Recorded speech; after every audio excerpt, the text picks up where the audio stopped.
Okay. Okay, if we are in open session, I motion, I'm gonna open up my notes.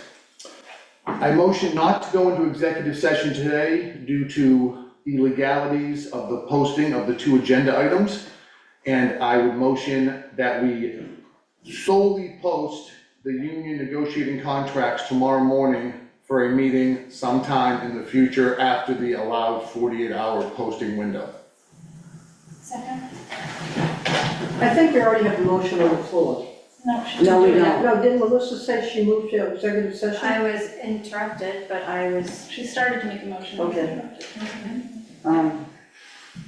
But can she make that motion? No, Mike beat her to it. No, I was interrupted.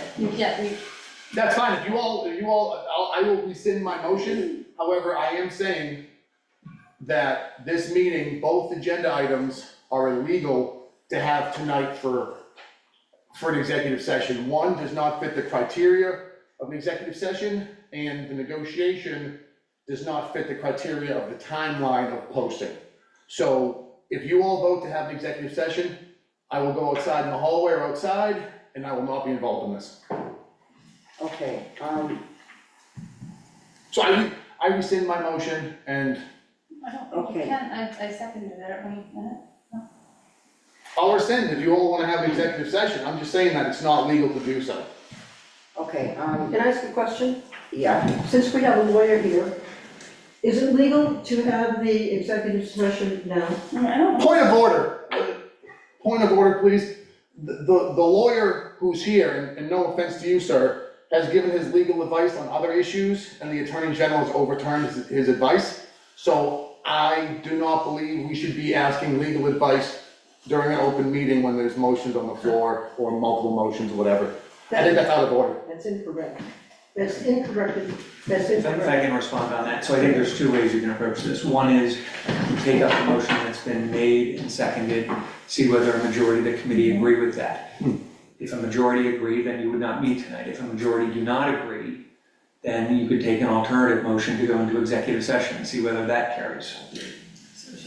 My question was, if we go into executive session, is that illegal tonight? So I have not seen the posting for tonight, but my understanding is that the posting was posted under purposes 3 and 7. 3, well, it may have been 2 as well for collective bargaining, so 2, 3, and 7. I have a question for the attorney. Can I finish? Yeah, sure, go ahead. Okay. Thank you. Yeah. So purpose 2 would be to address collective bargaining issues. Purpose 3 would be to address potential litigation. Purpose 7 is an alternative way to address revision or approval of executive session minutes. So if all of those were listed as posted reasons, I think you can go forward. Thank you. Chairman Harris, if I could ask a question to you. What is, and you could ask the attorney, how much time is necessary to post any agenda item to it not be a violation of open meeting law? How many hours? I already know it's 48 hours. Well, I was asking the attorney since he's here. Well, you asked me, or I don't know who you asked, but anyway. How many hours are necessary to post a meeting agenda item legally? So the meeting posting needs to be 48 hours. Okay. There's generally flexibility in terms of when you make a motion to go into executive session, as long as you've noticed that you're going to go into executive session, what that purpose is, there's usually some flexibility on that.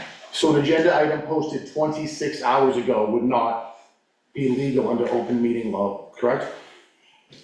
So I'm not gonna get into a Okay. question and answer here in that format, I don't think that's really appropriate. Can I, It was appropriate a minute ago. my issue with the executive session tonight is the use of the litigation clause for going into it as a pretext. That, to me, and I've spoken to the Attorney General as well, and using litigation as a pretext for going into executive session when the litigation is closed, you simply can't do that, and he explained that to me. The only reason we would do that is if we were planning to litigate against the findings of the Attorney General. Nobody has intimated to me that we're going to be litigating against the findings of the Attorney General, and so I was advocating that we should not be using that as a reason and we should just be using reason 7, which was added today as a legitimate reason for going into executive just to revise our minutes. On the other hand, we don't need to revise our minutes. It wasn't mandated by the Attorney General in the finding, and we don't need to do it tonight. There's no rush. So my motion, if you guys don't like Mike's, my motion would be strike the executive session portion of our agenda for tonight and just talk about the MOU. And I know we're still in the first motion, but. I would suggest, Yeah, go ahead, sure. I would suggest we take Andy's advice in regards to dealing with the first motion. Okay. So was it ever seconded? Yes. Okay, all right, so, does anybody want to say anything? I could revise Mike's motion and revise it. I don't think you can I think we should stick with the motion. If a motion is on the table, you can then revise it. I can make a motion to revise it. And we could do the executive session, but only the MOU portion tonight.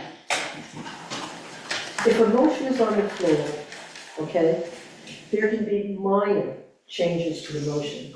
There cannot be major changes to the motion. That would be a major change. That is not Okay. following Robert's rules. What if I made a motion that said, we move the revisions number 7, reason for going into executive, to the 48 posted hours that he recommended, and we proceed with the MOU for tonight? The MOU was posted less than 48 hours before this meeting. Okay. Okay, part of the way you make decisions is from Mass General laws, but also from local practices. Okay, and our town website is that you can make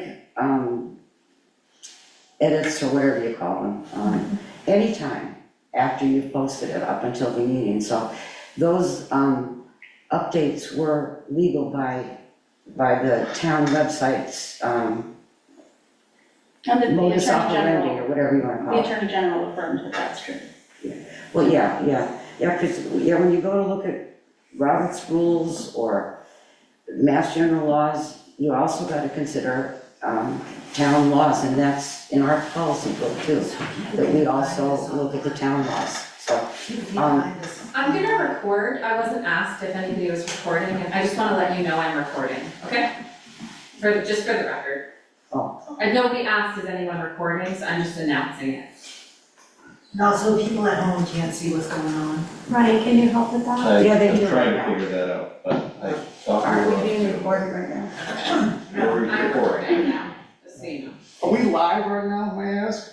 No, people can't see. I thought we were on the right Zoom, but we may be on the wrong one, but I didn't want to interrupt at this point, so. All right, well, I would like to pause this meeting and bring it live to the general public that can view what is happening tonight.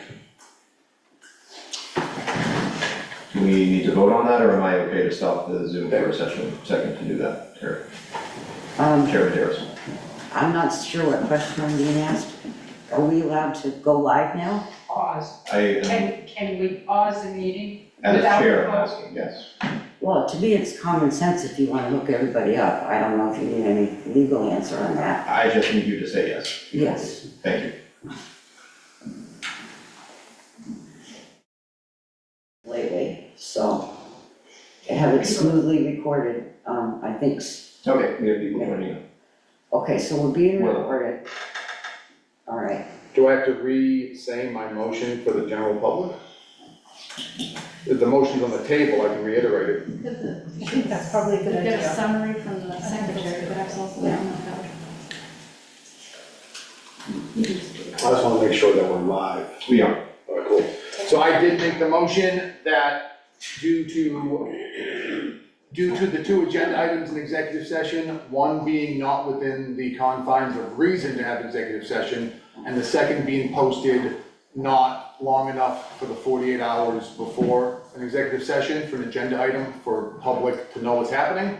For those 2 reasons, I motioned that we do not have executive session tonight, and we legally post solely the union MOU tomorrow morning for a meeting in the very near future. And And I seconded. Okay. So is there discussion? Did you want to have the same discussion again for the benefit of the public? Or did you want me to just do a summary, or do you want to just move on?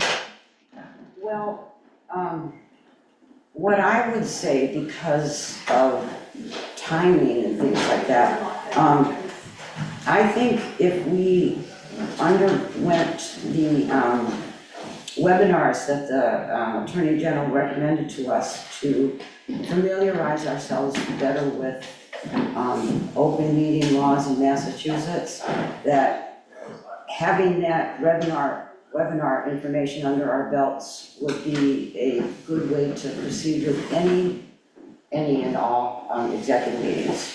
So that would be my comment on it. So, are there any other comments? No, okay. So I guess we would take a vote then, right? Okay, Margaret, Can you state what we're voting on? can you restate it? Yes, cancel executive meeting tonight due to the legal reasons for having the meeting, and to post it legally with the teacher MOU contract tomorrow morning first thing for a meeting within the next few days, as long as it has 48 hours notice. Just to clarify, so if we vote yes, we're voting to support that. If we vote no, we're voting to move into executive session. Is that? No, you're just voting down my motion, and then Voting down. somebody else would have to make a motion Okay. to go into executive session, yep. Okay, I'm good. So I want to make a comment before. Since in fact it was said it was illegal, and it is not illegal, I am not supporting the motion. Since the Attorney General told me that it was. I don't care what you I think. can also make a comment, Margaret. The Attorney General told me that it is. Are you support it or you don't? I am supporting it, because the Attorney General told me that our legality is in question for tonight. I am in support of Mike's motion. And I'm also gonna make a comment, because you can't have one member make a comment and yell at another member. This was a vote, Margaret. You vote yay or nay. You don't get to yell at Katrina. I vote I yay. wasn't yelling at Katrina. I'm simply saying, I have been to. Point of order, Margaret already voted. Can I say something? It's in the vote. You have to vote. I think we'll just do what we do is go around and everybody make one comment. If you want to make another comment, do that. Okay? So, Melissa? No. Okay. I'm voting to support Member Halen's motion. No. Okay. And I do have one comment. I would expect that everyone at this table treats everyone else with a little bit more respect, please. Yeah, that's what we've been saying at a lot of our meetings. Okay. So I support Mike's motion, so. I don't know, does it pass? That passes 4-3, Terry. Okay, all right. So then, does the next motion going to be to have an executive session soon, or? That was part of my motion, is to post it, the teacher-only MOU, nothing about the open meeting law complaint, tomorrow morning, and to have the executive session within the next week. So we can have a special meeting on Tuesday, we can have one Friday night for the MOU. But nothing to do with the open meeting law complaint. That was my motion. Okay, so does that have to have a vote too? They already voted on it. Oh, That was all okay. part of one motion. Okay, all right. So, where are we now?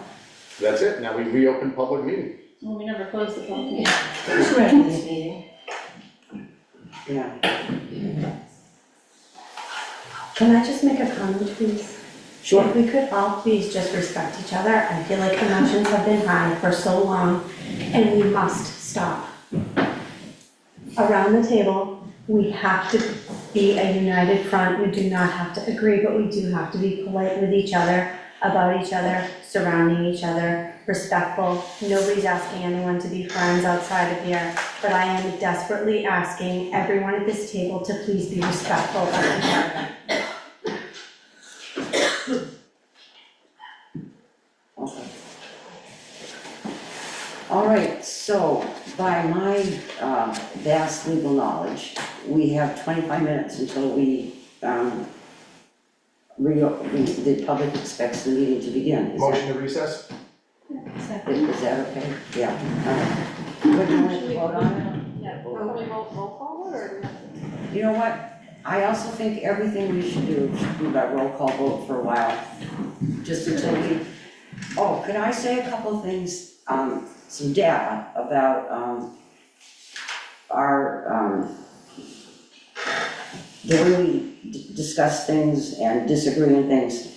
We are going to have a, workshop by Sean Costello, it's going to be in February. I asked him before Christmas, but you know, the man is very busy because he's so good, so we're gonna have a workshop, with Sean, and, we're in public, so I'll say this, maybe it isn't the proper time on the agenda, but, I also think very strongly that we should, I want you all to consider the consultant that I referred to, at our last meeting. What I would like you to do is, she would like to, speak with everybody just individually before we begin the process. She's quote unquote looking for data. She'll ask you, what do you think the school committee's functions and their role should be? And then she will ask you maybe, what ones do we meet of those functions, what ones do they don't? And she intends to, do more workshops, to address those issues. So, I intend to bring that to a vote on the next meeting. So, in the meantime, I'm gonna ask you if you would like to contact her as a person that we may, consider working with. Let me know and I'll set up the meetings, okay? Lori and I both met with her, and so this is like getting ready to make a vote. It's information, you'll get data from her, okay? So I'm saying that, and you can all text me individually, not reply all, if you want to do that or not. Susan, do you have your hand up? Yes, I'd like to know who this person is. Oh, I'm sorry. The reason I didn't say. And your reasoning in regards to, Point of order, Chairman Dearest, this is not on the agenda, and I don't want to get into a gray area where we're discussing deliberation of a possible hiring in the future. So again, my motion of being recessed until 7:15, along with Ms. Nevin's second, is on the table. Okay. All right. Roll call.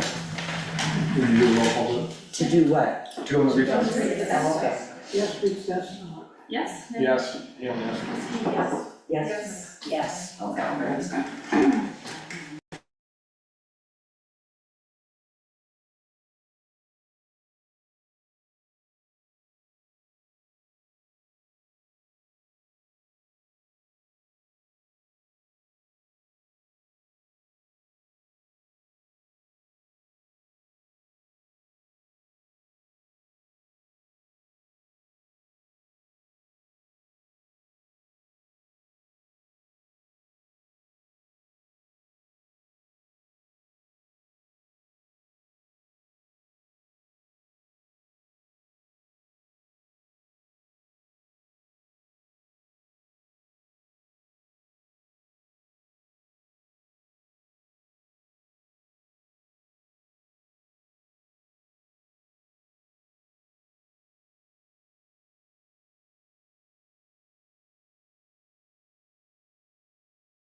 So. Okay, so we are going to restart the public part of the meeting and say the Pledge of Allegiance to the flag.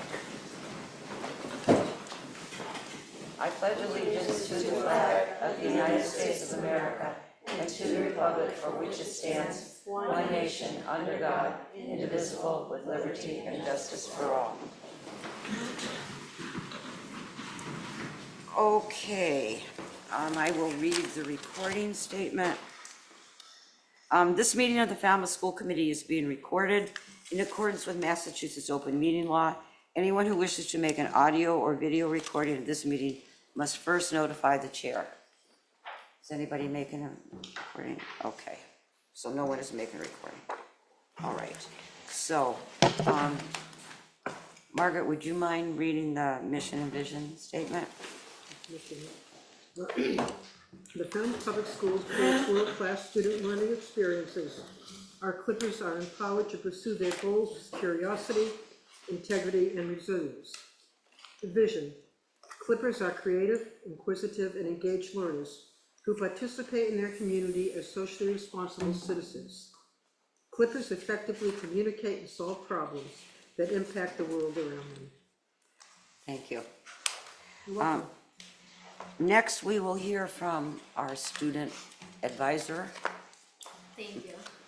So the end of quarter two is next Friday, so almost halfway done with the year, which is definitely crazy and exciting. And then a school-wide event of Challenge Day, which I think I introduced last time, is February 4th and 5th. So it's a day for students and staff to engage in deeper connections, compassion, and empathy, and it just builds and benefits Clipper culture as a whole. And last year it was great, they did one day, so expanding it to 2 allows for more students to do it, and it was highly spoken of. So I'm excited to do that next month. And then for athletics, boys and girls basketball are doing great. Girls, I know JV just won, they got back from Barnstable, and then Varsity playing right now. And then the boys are home, so it's packed, and then people go back to that to support, so that's a fun game. And then the boys and girls hockey teams are also doing great, and they recently had their endowment game versus Barnstable, so the teams play for Tommy's Place, and there's fun raffles, and all the profits go to supporting that, so it was a great turnout, and super cool experience and tradition that we have in Falmouth. And then the winter choir concert is this Thursday at the high school at 7 p.m. So I'm sure that'll be very good.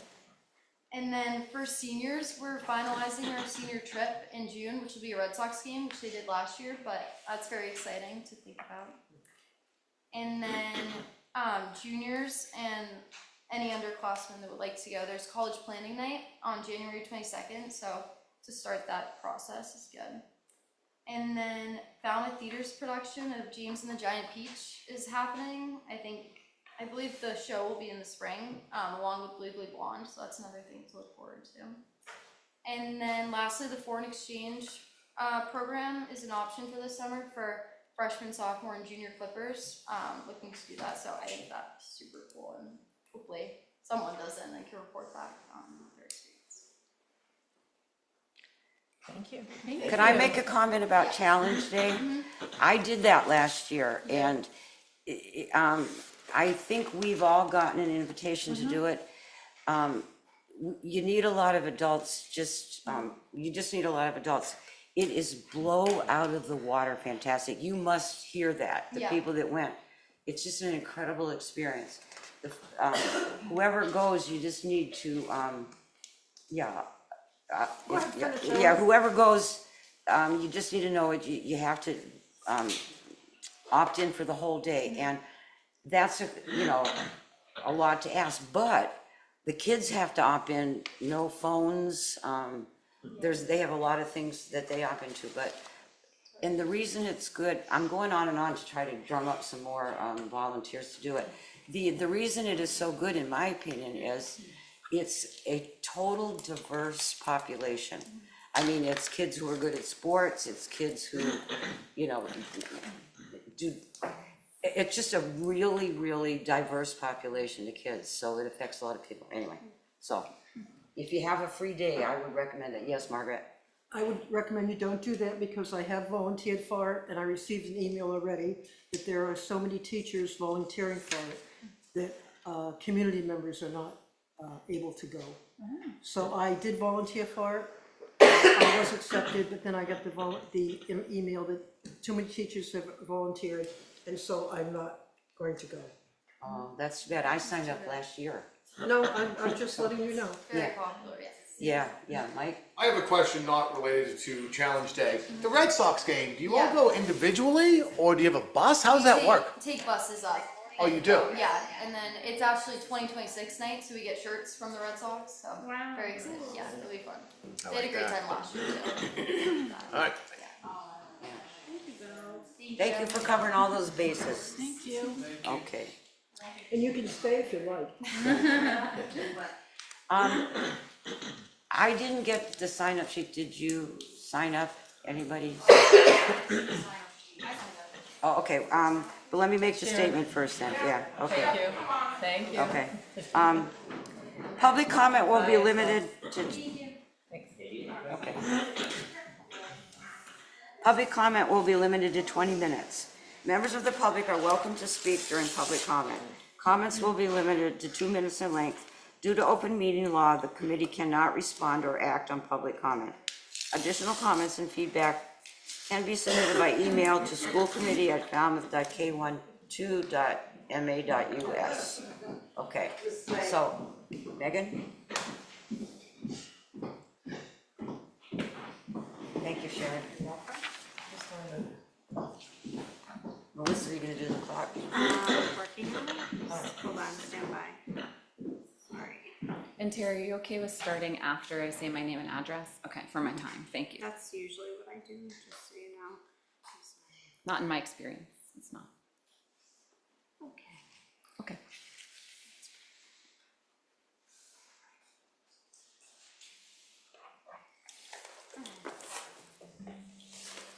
Go ahead. Megan Zottely, 812 Carriage Shaft Road. Parents in this community have the right to ask questions, raise concerns, and participate in their child's education without being met with hostility, belittlement, or punitive behavior. Retaliation by an elected official against a member of the public is identified by the Massachusetts Attorney General's office as a civil rights violation. It is also fundamentally inconsistent with the values that Falmouth stands for. This type of conduct represents an improper use and abuse of an elected position. It violates the oath that every school committee member voluntarily accepts. That oath states that your responsibility is first and foremost to students, that your function is policy making, not administrative, that you serve as part of a team, that you remain well informed, and that you represent the entire community at all times. It also states that you accept this office as a means of unselfish service with no intent to play politics or gain personally from your role. When parents are dismissed, ignored, or retaliated against for engaging in the process, it erodes trust, not just in individuals, but in the institution itself. It discourages participation, it damages public confidence, and it sends a message to the voices of families that we are unwelcome unless they align with the preferences of the majority. Looks like the timer's not going, so I don't know how much time I have left, but I'm going to continue. I asked for a visit at Lawrence School. Kelly Welch stated, "Do not let her in." I was told to sign an NDA for that visit, which I refused. And it turns out I was allowed access to the building without having to sign an NDA. It was not something that was required, and that was never told to me. After my visit request was over, on policy, K1, visitors to schools, is now on your agenda. I find that very interesting, and I find it very reactive to my request for a public school visit. Thank you. Thank you, Megan. Raquel?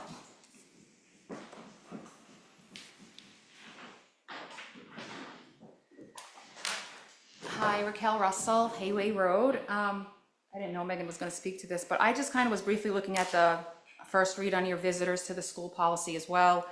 And it's a little concerning because personally, I feel like the original policy that you currently have is great, it's perfect. The new policy renders the superintendent pretty much solely in charge and gives her authority of who's in the school, when they're in the school, and can say who cannot go in the school, versus right now, each individual school, that's up to the discretion of the principal. And like we've seen, like if there's a problem where the principal has a question, he goes to the superintendent. So, and if it's a matter of safety, which I fully understand with having procedures for visitor check-ins and access to buildings, perhaps that should be an additional policy regards to safety around the visitation with that kind of, schematic going on. But to grant one person the sole authority, and that's what this verbiage does, to develop procedures, like what are those procedures? This is just very vague and allows one person the authority to do or say or prevent anyone or anything for no reason at all. Like she could say to me, I don't want Raquel at that school ever again, and that's that. I feel like the principals are doing a great job at their jobs for the individual schools, and they are the ones who are more aware of the climate of the school and who should be in the school when, and if they have an issue of someone not being there, I think they're the first person that should have that authority to do that. This also doesn't, from the verbiage, doesn't allow the principals at that given point to deny a visitor at that point, right? Because if it's only the superintendent making the decision to govern these procedures, it's now saying the principals can't, right? So I don't know, if I would just ask that this goes back to the policy subcommittee for further review, and I think just leaving it the way it is, it's been working in the past, and that's all. Thank you. Okay, thank you. Moving on, the next item on our agenda is an update by the Wampanoag tribe. Brian Roxanne is here, yeah. And John Hanlon.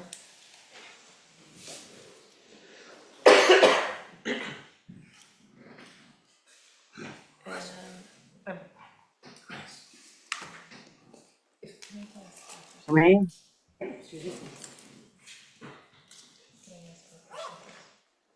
Okay. Good evening, school committee, guests, educators, administrators. My name is Roxanne Mills Brown. Hi. Hi, Lori. How are you? Is there well, anyone else that we should promote? I just want to make sure. I got John. Is there someone else here? I think Kitty, I'm not sure if Kitty's on yet, but Kitty was to be here as well. I don't see her, no. Okay, I just didn't want to forget anybody. Okay. Okay, thank you. Thank you. Welcome. We're glad you're here. Yeah, it's been a while, but I'm going to start because I know, it's a full agenda this evening. I just wanted to catch the school committee up on some of the more prominent aspects of our partnership. And the Indian Education Grant serves 7 districts, including the tribal Weetamoo School. We have approximately 328 Native kids in those 7 districts. And it only includes those tribes in the lower 48 states and Alaska. Falmouth has approximately 111 Native students. Recently, towards the early December, I sent out a renewal of the partnership for school year 2026-27. That includes a document entitled Tribes in lieu of the LEA, which the superintendent signed, and that's the partnership agreement, that the tribe is applying for the grant in lieu of the school district. There's a student count form that requests the number of Native and non-Native students by grade. Those documents are due with the new 506 forms to the Tribal Education Department by March 2nd. And I just want to go back. The count week is from January 5th through February 3rd. And it's for any student, even if they were enrolled for only a day, that student is to be counted. Another document is the parent consent to share Native student data. And we do that for the purpose of FERPA to meet that act. That allows the tribal education department to have access to a power school classroom. And that classroom is populated by students whose parents have signed the consent to share that data. It supports tracking of Native students by the tribal education department, consent to attend any type of meeting with the school, and permission even to contact parents. For instance, if we felt like a student needed tutoring and we can offer tutoring. Another grant that we haven't talked much about, I think, with the school committee is the Native American Teacher Retention Initiative. We're in the third year of a 5-year grant. We're serving majorly Mashpee, Falmouth, and Barnstable, which combined have about 300 students, Native students. The purpose of that is to fulfill the need of having educators who are culturally reflective of the Native students within those districts, and to support the inclusion of Native pedagogies in the classroom and the sharing of those same pedagogies with the non-Native colleagues. Participants must agree to apply to at least one of our partner districts if they're not already in those districts, each of which have a substantial Native student population. Stipends are available for participants to support things such as licensure, professional degrees, classroom supplies. One of our goals is to help retain teachers in the classroom. And we know how fragile, I think, the teaching career is right now, or even the education careers. So that's to help keep them in the classroom. We have 16 retained teachers and recruits, and we have 4 new recruits in the pipeline for 2026. We're focusing on retaining with a hard push on recruitment this year. We have an administrative assistant / data steward position and a program manager position, both vacant. And we're working on actually the screening process right now with the applicants for both positions. We have a quarterly partnership meeting scheduled for February 3rd at 11:30 with the administration via Zoom. This is ongoing. And then I would like to thank Falmouth, because I don't think we have, for the beautiful land acknowledgement that was done probably 2 years ago, a year and a half, 2 years ago. And we've used that in during Native American Month, where there was a gathering in Falmouth at the Museum on the Greens. So we use that land acknowledgement for different functions. And it very well represents the partnership and relationship between Falmouth School District and the tribe. And I want to just allow John some time to just share some specifics with you. Yes, that would be great. Thank you, Roxanne. Welcome, John. Hi, Lori. Thank you, everyone. I'll just run through a few things, let you know what's been happening with some of the Native students at Falmouth.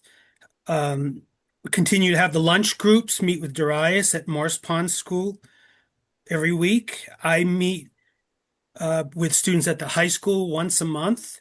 Thanks to Dr. Harris, he's created an opportunity for Wallace McKinnon, the school adjustment counselor, to be a liaison, and he helps organize those. So in December, we brought some kids over from Ashby High School, and we had pizza with the Wampanoag kids at Falmouth High School. This past week, we had 9 students from Falmouth High School attend, and we talked about the different scholarships that are available to Native students. Next month in February, Katie Hendricks, who's the Indian Education Coordinator, she's going to, at the request of a couple of the female students, come and do some of the female cultural activities that the tribe has with those students. In conjunction with the grant Roxanne mentioned for teacher recruitment, I'm teaching a course along with Brad Lopes from Aquinnah at 4Cs this semester. Starts next Tuesday. It's on Indigenous education, and it's a dual enrollment course, so it's online. It's free to all Falmouth High School students. At the moment, We do have one student registered. She's not Wampanoag. And we have a teacher registered as well for that course. Some of the things we can offer some of the Wampanoag students in Falmouth is we have funding again for driver's education. We have tutoring, supplemental tutoring. If a student wants to do that outside of school, we can pay for that. We have funds to pay for sports and other enrichment activities that Wampanoag students need help paying for. We have funds to help provide the down payment for the Washington trip. Is the 8th grade in Falmouth going to Washington? No. They don't do that. Okay, so some of the schools do that. Yeah, that's Mashpee, I think it was in the Mashpee. I'm not sure who it is, but it's not us. Okay. Sorry. That's fine. And then just the last thing I'll mention is your 5th grade students from Falmouth, they participate in the NEED program, the Environmental Education Program down in Truro.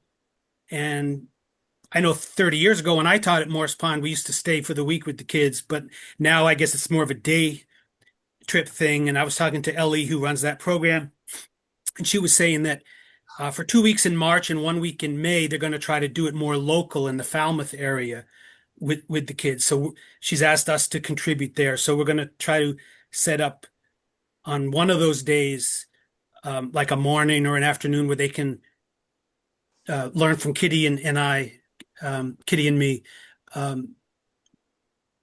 visit our museum or cultural activities or whatever. We haven't figured that out yet, but just wanted to give you all that. Thank you. Sure. Any questions? We read your land acknowledgement periodically, I believe at the last meeting. Yes. We read it. Okay, so we're intent to keep it alive. I was actually lucky enough to be on the representative with Natalie Canalopoulos and Andrea Thorold. We were the 3 representatives that helped draft that. And I have to say, I learned a lot about the land being taken all over the country. But I mean, we focused on the Mashpee, but part of our homework was to research throughout the country. And so I'm glad that we've been able to keep it alive, and it's a great thing. The history of the people of the rising sun, is it called? It could be people of the first light, they say. People of the first light, right? Yeah. And Roxanne, so everyone knows that what you were referring to was the land acknowledgement that we presented was, Kitty helped out a lot when our students, we have it hanging in the hallway right here. So if anyone wants to take a look out there, we have it here and we have it in every school. So, but I just want everyone to know that we went to Kitty's office and we presented one of the student works to Kitty, and I'm so pleased that you still enjoy that. Thank you. Oh, yeah, definitely. Thank you all. Yeah, thank you. Thank you. Mhm. Bye-bye. Okay. To you. The next item on the agenda is an update from the superintendent. Have my updates, just 1 second. Okay, so this is budget season, and this is a great time for me to give a shout out to our Office of Finance, HR, and Operations. I have to say that our recent hires are just exceptional. Starting with Paul, of course, leading the office, and Stacy. But we've hired Melissa recently, Craig in HR, and Jeff in payroll. And I have to tell you, it's just an exceptional office. I've never seen it ever run so smoothly as it does right now. I just really need to give them a shout out. They are cohesive, collegial, and the quality of work is just top notch. And I just, really just want to say that. And then our new hire, Kristen, on the front desk as a receptionist, is a wonderful addition, and she's been helping out where needed as well. So things are running very efficiently with excellent customer service. And so I just need to give that shout out. This is a very busy season for that office. So, and speaking with that, I also want to just give a shout out to our opportunities and the collaboration that we have with the town manager, the select board, the finance committee, just so many community partners. We're just so fortunate to have strong relationships, and I really think that just helps out in really everything we do. And it's year round, so I just appreciate that. Just a quick follow-up from our December 16th workshop. MSBA, the process for the school building committee. There was a previous process, and thank you, Susan, because you got me on the roll with that. In fact, the moderator has been, for decades, the person that actually assigns the members to the school building committee. However, there are new regulations now that came out in 23-24, and the authority to select the school building committee members goes to the select board. So I am actually meeting with Mr. Renshaw in the morning, and we're going to lay out the plan and the next steps. They have to be advertised, there has to be applications, they'll go before the select board. You're shaking your head because I know you know that process really well. And so anyway, I just wanted to let you know that was an update I wanted to come back to because that was a question. If I could, Chair Maderas, the select board appoints all members of the building committee. Well, that's what we're going to find out because Okay. I did get the opinion from Mara Keefe, the town attorney. What she is saying, there are in the regulations, there are people that have to be on it. She thinks those are the voting members and those are the ones the select board. Then MSBA suggests other people. They would be non-voting and we can just add those. I'm going to get it. That's what I mean. One of the questions on my list tomorrow morning. So I will know something further. But definitely the members that are listed in the regulations and they are voting members, the select board does. Yep. For instance, I'll just give a for instance on that. MSBA suggests that we have a student on the committee. It's not in the regulations, so Mara said that would be an additional, probably wouldn't be selected. You would have them be a non-voting member, for instance. Okay. If I could, Chairman, it's similar to the fire department, the Hatchville Fire Station, when the select board appointed those members too, I'm assuming. But thank you for looking into that. Yeah, absolutely. And just with the strategic plan, I'm just going to go over the three topics that we talked about. The strategic plan. There's a lot going on right now with the regulations and requirements for the MSBA, and we still have some other things to visit. We have the Green School Works coming up, and so I had just made the statement that I would prefer to delay the strategic plan till later in the spring or until next fall. And then the Green School Works grant was the third thing that we talked about. You received information, and that is actually an agenda item tonight on the agenda. So, and we'll talk a little bit more about that at that time. You approved the New York City trip to see Don Quixote on March 6th. However, it had to be canceled because there was low interest in the trip. So they're going to try again next year. Something real exciting. College Board has recognized Falmouth High School for earning a place on the AP School Honor Roll for the 24-25 school year. We are being recognized for outstanding work to welcome more students into AP courses and supporting them on the path to college success.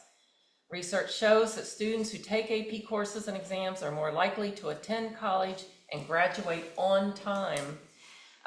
So a shout out to our administrators, department heads, and teachers, all that continue to offer AP courses and continue to bring more students in. It's a great recognition from the College Board. And my final, no, it's not my final, sorry. Yes, it is. Okay, so my final, this is really important. So I don't know if you know DECA. But this is our first year that we have joined DECA as a member of the chapter. And the mission is that it develops emerging leaders and entrepreneurs in business, finance, hospitality, and marketing. We have 11 students join this year for the first year. And so it's unusual that in your first year, you actually go to competition. But we just recently, last week, participated in a competition in Hyannis. It was the DECA District 8 Conference. There were about 1,000 peers, 16 districts represented across Southeast Massachusetts. And so, very exciting. Each student competed in a full-day, industry-specific competition against hundreds of scholars varying age and skill sets. Each competition consisted of 2 separate role plays and a 100-question exam on their respective industry across 2 days. We had 3 students in our first year. This is so exciting. 3 students received medals, finishing in the top 5 overall. Will Trimble was a sophomore. He is in the top 5 for the personal financial literacy. Shayla Carson, as a freshman, finished in the top 5 in marketing communications series. And Michael Dunn, a junior, finished in the top 5 at the principles of marketing. And they won, all 3 students won seats at the state conference. Wow. So it's very exciting. So congratulations to our students, and I want to give a shout out to Jenny Howe, which is their advisor and leader, and just a side, Jenny Howe is a Falmouth High School graduate. So but congratulations to them. Very exciting. How's that for the yearly Clipper? That's a good yearly Clipper. Chairman, there's a quick question. Do they still have to dress up for? do. They do, okay. Yeah. Yep. Oh, wait a minute, do I? That's part of the program is to, oh, is that the pictures in this packet? I'm sorry. Yeah, That's a college fair. it's the college fair, it's Yeah. not the, yeah, I'm sorry, no, they did. I did have some pictures, so yes, they did. I like They that looked part of it. very professional. Yeah. They looked great, and they looked really happy getting their medals. So, Congratulations. yeah, I know, it's very exciting. I love that they're young students. Yeah, exactly. So, yeah, lots of years. Yeah. Are there any other questions or comments for Lori? I have, I just would like to, I appreciate your updating us on where your thinking is on the strategic plan, but I would just like to reiterate my disappointment that the district isn't pursuing the strategic planning process to guide us in the very important decisions that we have in the months and years ahead. I understand that several members of the team, the administrative team, attended the collaboratives strategic planning retreat last night. So I think there's an understanding of how important the strategic planning process is. And, you know, last year we were told that we would be pursuing it at the beginning part of this year. So I would just like to encourage us to pursue that sooner rather than later and not wait until the fall. I'm also second that. I know I can't second that, but I express confirmation that I agree, whatever. Okay, any other comments? Thank you again for the year of the Clipper stuff. That's what we love to hear. Okay, now we will have a presentation on the FY27 budget. Yes, 1 second, I gotta bring up the presentation. Get some of this out of the way. 100%.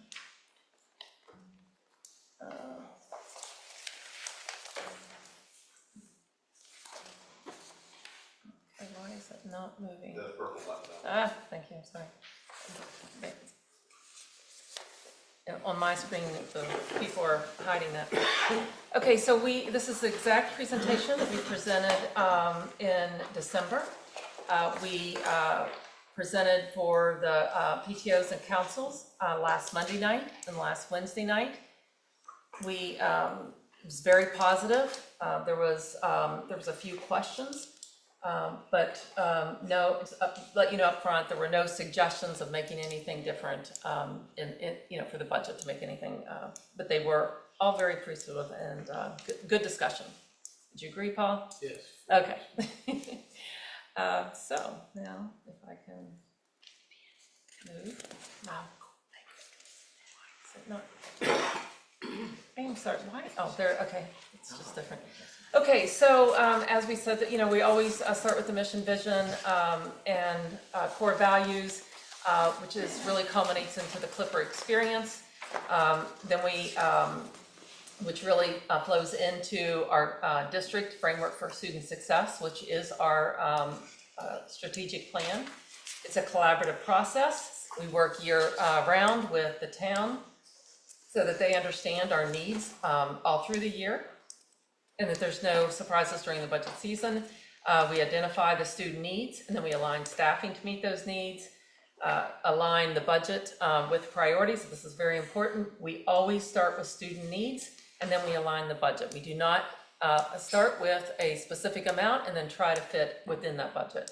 We identify and resolve budget constraints, which you will hear from Paul later, and then we plan a multi-year plan. And I'll give an example of that on the next one. So strategic priorities. Priority one, of course, is safety. And we'll see some additions that we have built into the budget that I think are good additional safety measures. High achievement for all students, always. And we have, over the last couple of years, had as a budget to increase the special education budget to more align with the increased special education cost. So, and Paul will speak a little bit to that later, but just this is the discussion of the cost went up before our budget could meet those, our regular budget could meet those needs.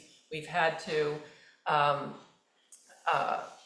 ask the town meeting for the to use some of the special education stabilization fund.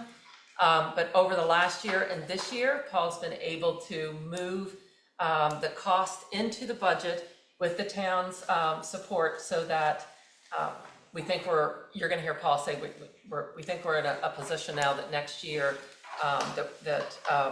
we're finally are aligned and will probably not need to be tapping into that. So, and then increase funding levels to support new program growth. So over the last few years, we've not been able to move past the just meeting students' needs. For instance, this has been some time that I've been wanting to start a world language program at the elementary school. We are now at the budget. We've been able to catch up and set a budget that in FY28, it looks like we'll be able to do that, along with the Welcome Center and hiring a full-time interpreter so that we'll have, we do well with all of our interpreters are there. Sometimes it would just be nice to have one, especially as we're enrolling students, which we do throughout the year, to have one. So the Welcome Center, and then of course it would have other resources and stuff. So those are examples of two things that we have had on hold, but I think we're going to be at a budget situation where we're going to be able to start that. So this is just the next slide is the looking at the enrollment. 2,825 students this year. This is October 1 data. It has changed since then. So any point in time you look at, it's different, but October 1 is the state's official date, point in time, and so that's that. And 656 employees. That has stayed pretty steady. So even though the enrollment goes down, our student needs have gone up. And so we have been able to maintain our staffing where needed. And then I know I shared this before, this year we're at 7.9% multilingual learners. That's pretty steady from last year. 34.9% students with disabilities, pretty steady from last year, and economic disadvantage, pretty steady at 40.4, although over the last several years that has grown greatly. Just one question for clarification, that's to be quick. 656, is that persons or FTEs? And if you don't know, you can get back to me. It's an FTE. A full-time employee. So if you had 2 part-time, it would be. Right, and let me just also clarify that, but that does not include it, that was at one point in time, and there were open positions at that point in time, so that number is actually today slightly higher, so it's just about. And they are employees, Employees, not the persons. FTEs, Okay, they're thank you very employees. much, yes. But yes, but I was gonna say that too. This is, again, point in time. We filled many positions since then. So, okay. All right, and I'm gonna turn it over to Paul, so we can talk numbers. All right, so we've been through these slides last week as well, but I just wanted to make note that there is more detail within the books, the budget books that you all have at your table here. Happy to answer questions on them, whether through the chairperson or through Dr. Dorr. If you want to ask questions or stuff like that, that's fine as well. So there is more substance than just the presentation itself. So let me just quickly outline, this is the sources of funding for this current year, fiscal year 26. So the top two lines, the 51,381 and the 10,042, those two numbers combined made the total budget for this year roughly 61,424,000. So that is the town, what we call the local budget. That's what the town votes on. In addition to that funding, this year our school choice funding for students that attend Falmouth from other districts is anticipated to be $1,216,000. For the purposes of next year's projections, we assume the same number here. We do that as well for Chapter 70. The grants total for this year are $1,698,000, and the circuit breaker this year at $1,394,000. That's up substantially from last year. If you recall, out-of-district tuitions, which govern the circuit breaker amount, were up significantly last year, and therefore the circuit breaker amount increased. So in 26, this year, our total funding sources was $65,734,000. And in 27, Paul, I'm sorry, could you repeat the circuit breaker stuff that you just said? yeah, so the circuit breaker for this year is $1,394,000. That's the circuit breaker for this year is based on the out-of-district tuitions that we paid in fiscal year 25. All right, so it's that amount is calculated at the end of the year and then paid into the next year. All right, so Thank always you. a 1 year time frame. That 1 year always often confuses me. Thank you. Sorry for interrupting. No, it's understandable. So if you go through the numbers we're using for fiscal year 27, so our total sources of funding would be $69,477,000, the number at the bottom there. The top two lines is just the $64 million for the town budget to be voted on. We're straight lining, as been our practice in the past. Our Chapter 70 contribution at $10,042,000, what it is this year. That always is late in being determined by the state. This year's Chapter 70 wasn't determined until July of this past July. So school choice, we're keeping the same. The grants keeping the same. We expect a slight increase in circuit breaker based on the potential amount of tuitions. I'll come back to this number. So our total figure is $69 million.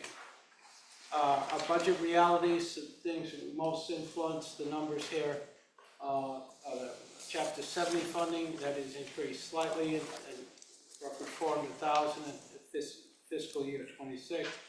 Timely grants are unpredictable. We're still holding them at the level they look to be safe for next year, but that's always at the change of Washington. Special education costs continue to increase. School choice revenues remain fairly steady. Enrollment trends, student needs require annual staffing decisions, as Dr. Dorr mentioned earlier. Our staffing levels are predominantly at the mid to high steps, with only a few retirements or resignations. So far, I think we only have 3 or 4 retirements for this coming year. And there's been significant increases in non-salary expenses, and I'll go through that. Again, going through the numbers for this year's budget, we're asking for $64,987,284. That's a 5.8% increase. from the 61,424,000 fiscal year 26. Moving on, you can see the changes in the, where they are in terms of salary. Salaries would increase 2,482,000.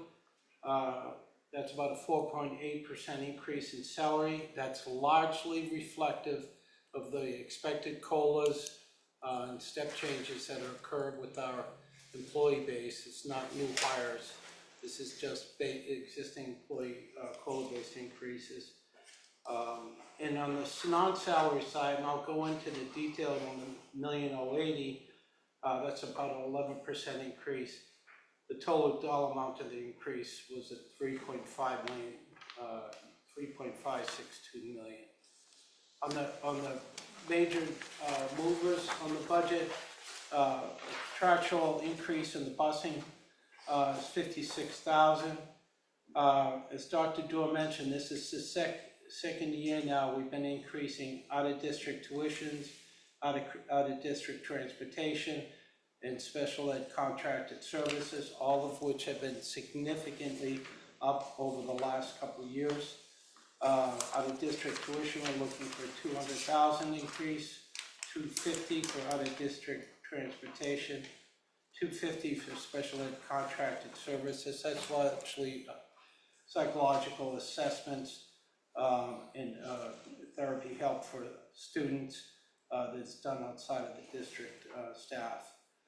Utilities, we're looking for a small 5% increase. Our rates are essentially set by contract, but distribution costs are expected to increase. In the final line, security here, we're asking for 206,000. In this number, and the purpose of breaking it down this way is for, again, to be able to highlight it, is out of that 206,000, roughly 88,000 of that is software related for our camera, our new command center that we're establishing at the high school for all of the district-wide camera feeds. In addition to that is staffing for a new SRO and for 2 safety monitors that will be monitoring or be staffed in that command center for monitoring the cameras. So that's highlighted here for that purpose to make it easier. Other increases, a collection of increases, but some of that is contract related. Our total increases we expect is 1,080,000 on this. So let me talk about out-of-district tuitions briefly. So for this year, we're looking at, and this is right at the time where these numbers might be changing, because it typically is an upswing in out-of-district tuitions right after the beginning of the school year, is an upswing in placements that occur right after the start into the early spring season, so late winter, early spring. Right now, we're still projecting 3,432,000 for this year. Our out-of-district transportation, we're projecting for this year 628, $4 million in total. You can see the circuit breaker I've already mentioned. It's important, this is the IDEA grant, the 240 grant that we use almost entirely for out-of-district expenses, all right? That's a federal grant for special education. And then our budget numbers for this year is $1,687,000 for both tuition and transportation. So our total funding sources is $4 million versus the out-of-district expenses expected at $4,061,000. That would mean that if to keep to these levels, that we would have a slight deficit, but we can make that up with some of the funds that we have remaining from both in the circuit breaker account. We also have stabilization funds we did not use. The one point I want to mention, in fiscal year 27, this number of 3,920,000 is based upon the likelihood of students that are currently being evaluated for out-of-district tuition to be placed sometime between now or next year. So they have a high likelihood of being placed in out-of-district tuition, out-of-district placements, excuse me. But the question of when that will occur, we put that into the number for the fiscal year 27, and that brings the tuition level to $3,920,000.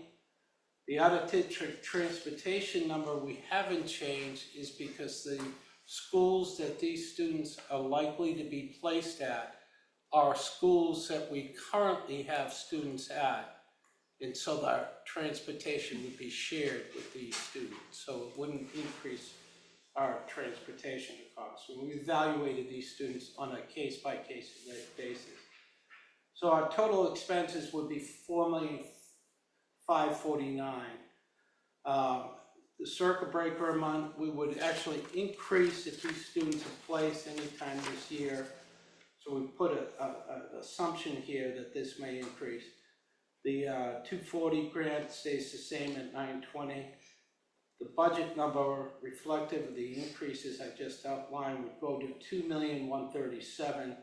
So we'd have $4,632,000 in funding available for that $4,549,000 in costs. So we'd have a slight excess, slight cushion to deal with changes.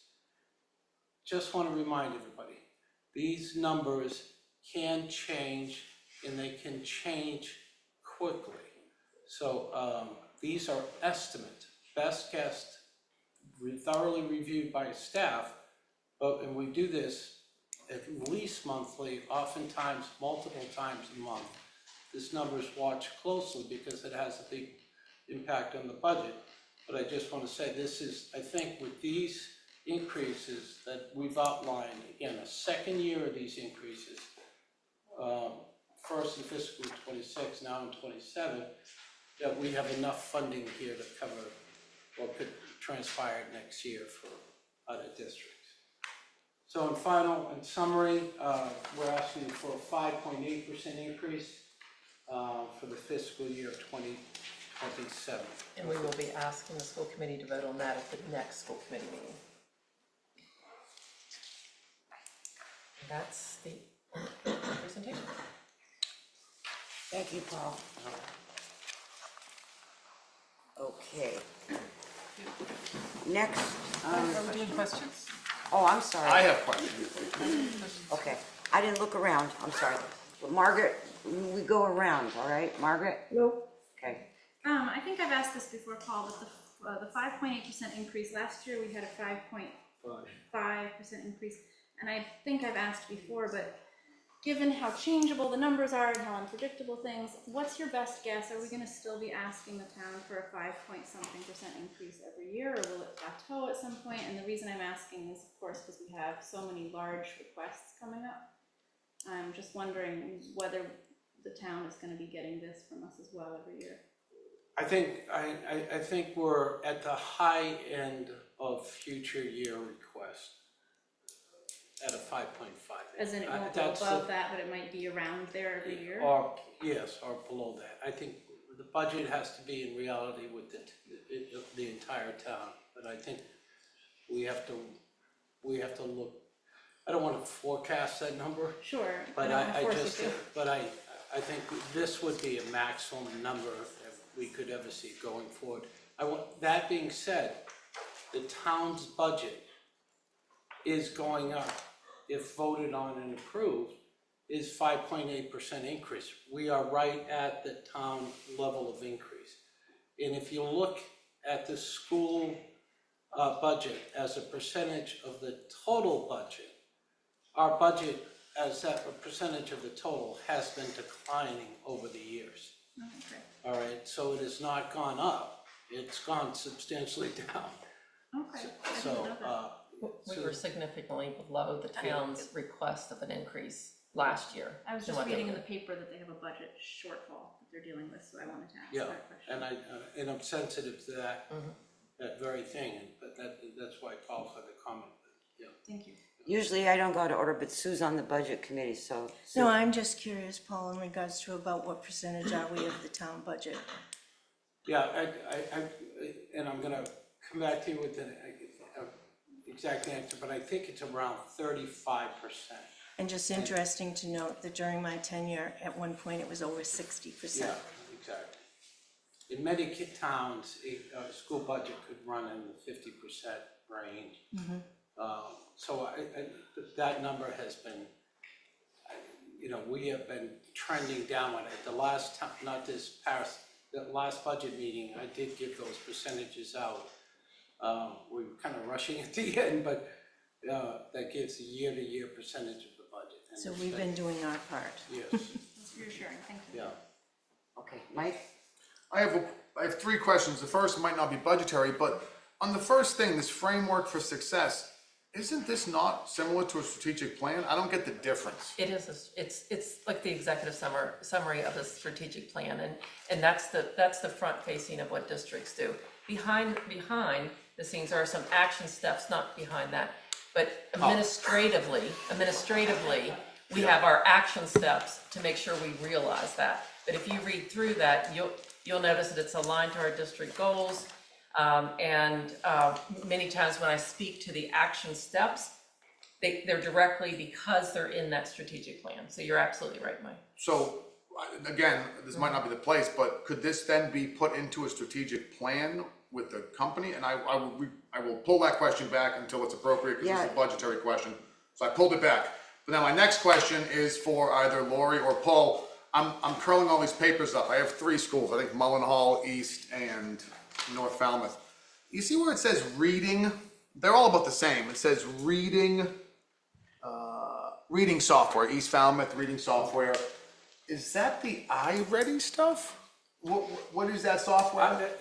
Well, there's, no, it's not the iReady.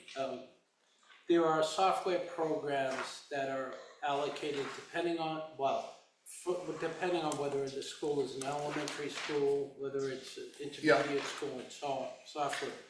So the Office of Teaching and Learning issues a list of software programs for the students to be used. Okay. Based on the number of students, that's the software expense. That was my next question. Yes. Is that it's per pupil It's per license? pupil.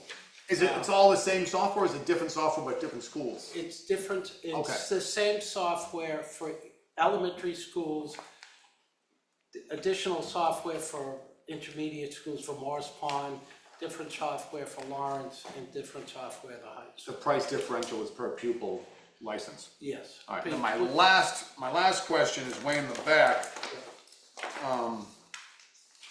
In the administration, the top line says school committee continued SVS, and then it says school committee other and superintendent office, I'm assuming. The top line item is way over budget. Yes. What is that? Okay, school committee contracted services is the legal, it's essentially legal fees for the district. So whether they're used for contractual negotiations with the unions, whether it's used for if the district is facing a lawsuit, et cetera, that's where those district-wide fees get charged to. So the Murphy Hess fees are charged to that line. The other component of that line, a smaller number, is the fees for the MASC, the Mass School Committee. Okay, so with that being said, with the school committee continued service and superintendent services, there's 2 different line items. Could we break at least the school committee one down? Because that's, in my opinion, is somewhat concerning that it's that much higher than the estimated budget, and then it goes down in 26 and 27. So just for that one line item, which is one of the ones that is a larger percentage, other than that, I don't see anything else really that I want to ask. So we increase that amount in the years that we're doing contract negotiations, because we have an attorney on site during that. Yeah. Then, there could be other things that come up from year to year that could push it up. But we know that during contract negotiations, those years, It's gonna go up it's higher. gonna go up higher. And I guess that the difference between, then the superintendent continued service, ADB, that also has, that has no MASC, but it has legal stuff. No, it There's no doesn't. legal in the superintendent. No legal, okay. No legal. No. So all the legal is in that first line, okay. No, yeah. Awesome, thank you. I'm just curious, why do they call it school committee? Well, because the school committee really is responsible if there's a legal issue, it's really a function of the school committee. So if there's a lawsuit against the district, it's really a lawsuit against the school committee. If there's a union negotiation and settlement, the negotiation is settled with the school committee. So those are the, Wait, I have one more thing, Paul. That last slide you showed with the budgetary thing, the circuit breaker's money coming in. yes. Okay, so that's why the top number is going out, the middle's going in, and the bottom is the differential. Yes, Comes to the that's- year later, yes, exactly, Thank you. but it comes to the year later. yeah. Circuit breaker is always 1 year delayed from the year that the expenses were incurred.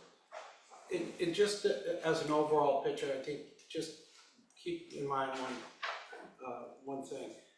In any given year, it's a particular line like school committee contracted services for legal fees. That could be overdrawn, you can have a higher amount. And you could have another line within the budget that's less, has money left over. And so if you look in your book to section 4, and there's a slide in the book that says summary breakdown of budget by school. Oh, yes. All right. And you look at the bottom line of the budget for '25. Our budget was $58,222,421. We spent $58,222,4.11, $411 rather. Say $10. We have, exactly. So we're that close, but we balance those lines. One line may be up because of, the extensive union contracts, so legal fees are higher. One line's gonna be underutilized because of some, no need in that particular year. So we balance it in the year, and that's why June, we do such an effort to stop all spending so we can close this budget as close as we can possibly be. Thank you, sir. Melissa? Thank you. Okay. Glenda? Yes, I'm sorry, I was just refreshing my memory. So just to kind of piggyback on Mike's question about legal fees, so can you tell us all the accounts that's not the only account that legal fees are paid out of? No, the other account that we use attorney fees for is school choice, for things like the policy. So Attorney Mary Gann's charges are done in school choice, in Lyman. So just wondering why it comes out of that account? Because it's available. If you add, again, if you're trying to narrow this number down to the total, yeah, we gotta use school choice funding or else we're gonna be over budget. So those are the two accounts that legal fees are drawn off of? Yes, only two accounts. Okay, and then my question also is just in looking at the line items for tab, I don't know, is it 12 and then 13? A lot of them say contingency services after it. So, Contracted services. or contracted services. Oh, okay, so can you just explain, so that's when an outside company is used to? Yeah, so if you're repairing a boiler and you hired an E&E, for example, to repair a boiler, goes under building maintenance contract services. If you're a law firm, would be contracted services. If you're hiring a plumber or anybody outside of buying a specific product, if you're using the skill set or the services of that company, that's considered contracted services. Okay, and, So if you're buying paper, you're now into supplies. But okay, and then my only other question is, one of the line items on the administrative non-salary is, I think it says superintendent's office, other EXP, ADB, administrative, and that's for 40,000. Can you tell me what that means? yeah, so there's sort of three lines to any given center, so or budget group. So you're gonna have contracted services, then you'll have supplies, then there'll be other type of expenses. Typically, they could be a membership expense for my membership in the Mass School Business Officials, could be Dr. Collier's membership and so on. But those would be expenses that not necessarily hard supplies or commodities or contracted services. Okay, my last question is, to what age legally are we providing for out-of-district placement for students? You have to provide up to 22, I believe, 22, is the answer. okay. Correct. And so, how many are graduating from that service? And then how many are coming in? Do you know, Okay, if I can't answer that only because the number slips thank you. below a Thank you. certain I was gonna say we threshold. cannot answer that. I now get into revealing student data. So the numbers are so small that if you get into very specific questions, it legally gets down into a threshold I can't answer it. so that, well, then But can let you me- answer? Let me just put it this way Sure. to answer the question. Sure. The budget for '27 is net of students that are expected to graduate, so are age out of the system for out-of-district tuition, if that's your question. Well, so, yeah, my question is, it's not a static number every year that you're using to make the projection, right? Because the numbers fluctuate. Let me answer it this way. We have roughly in total 31 students in out-of-district tuition, out-of-district placements. Next year, that number is inclusive of those students that haven't aged out of the system to your. Have not aged out of the system? Have not, will Okay, not yep. have aged out of the system. The students have aged out of their system, by next year, their tuition is not in that figure for fiscal year '27. Okay, thank you. But I just can't, it is so small with that 31 number, if I answer it, I'm now giving away It's potential. identifiable. Okay, thank you. Sue, all set? Chris? No, I'm good. Okay. Paul, if people had questions, More than happy. Okay. I mean, and these are, these are all great questions. And you know, and honestly, if you know, it can be a lot of information. I'm happy to have you drop by and ask questions. You know, Dr. Doran, chairperson, feel free. Thank you. I know I've been in your office asking them, and I figured you would say what you say, but I just, okay. Thank you. You want to do a quick budget? No, we gotta go do the hearing. Yeah. Terry's gonna post some That's what I bigger was, language into the hearing. oh, that's right. Okay. I'm sorry, this only happens once a year, so where is that? There's special language, okay. So we need a motion and a second to open the school budget public hearing. Could I get a motion? To make a motion. Second. Okay, and, all those in favor? Aye, okay. No abstaining or, okay, all right. Is there anyone in the audience who would like to make a public comment on the subject? Okay, Or online? No, I've checked online, there's not online, Okey doke. About the budget? about the budget. Budget, yeah, I do have one question. okay. Is, Can you gotta come up? Can you come up here, Jen? The same thing, you need to state your name. and it may have already been, hi, my name is Jim McCarthy, and I live on. For the record. I just have one question, and you may have answered it, and I might have missed what was said. But, since, I'm just wondering about the teacher's contract, and raises, like the current, cause I know they don't have a contract right now. And if they do get a raise, is that included in this? Yes. It is, Yeah. in like future raises? Okay, where would I find that? So we can't Like- talk about, I'm sorry, so that piece of it, we have not closed out the contract negotiations with the teachers yet. So legally, we cannot speak to that. I'm sorry, it's just, Okay. it's the timing. Okay. We're all hoping we're gonna close that up quickly. All right, thank you. Okay. I also have a question, if that's okay.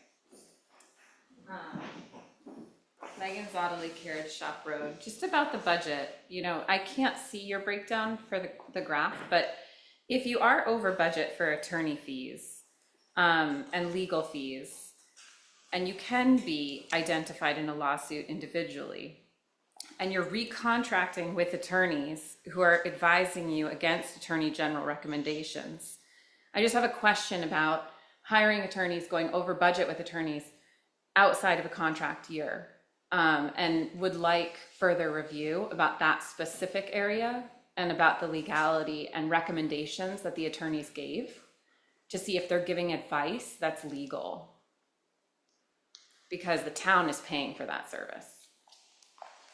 Thanks.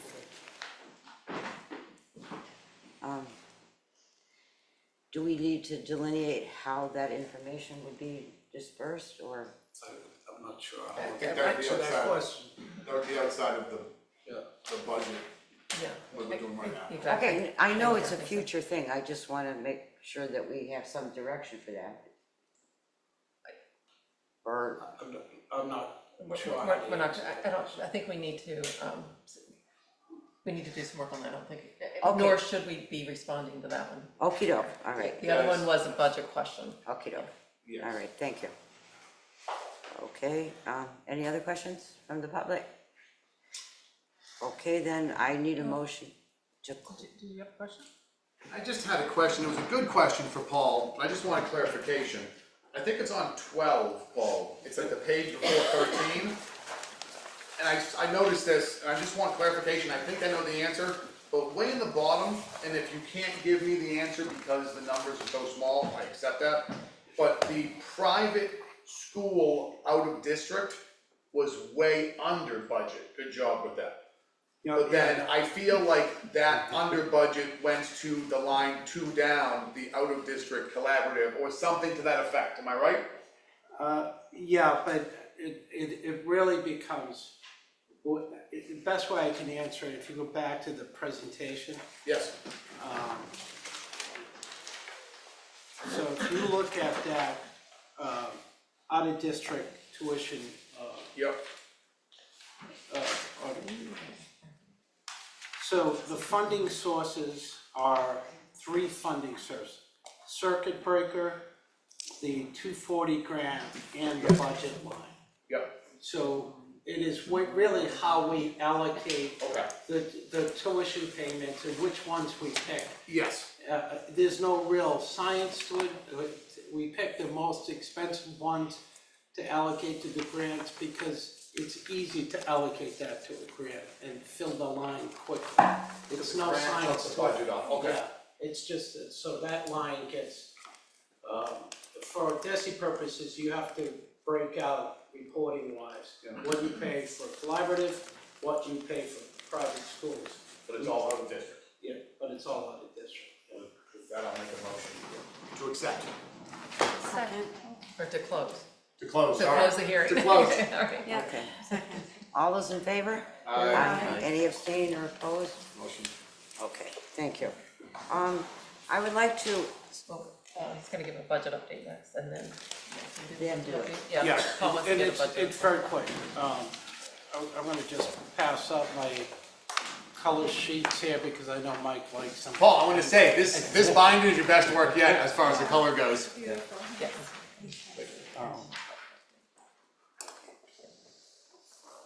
So, yeah, given all, this is through 12/31/2025. So if you look at the second from last column, we've spent through December 27,521,000. We have available I'm reading on the bottom line here, 33,902,000 still available. If you look at the encumbrances, which is the line before that, it's at 3,889,000. Those encumbrances, the major numbers are the transportation encumbrances, are utility encumbrances, and some out-of-district encumbrances. So that's, so the bottom line message, we're in good shape. You know, the big variance on the budget is in out-of-district tuitions or salaries and so on. But we're in good shape for where we should be for this year.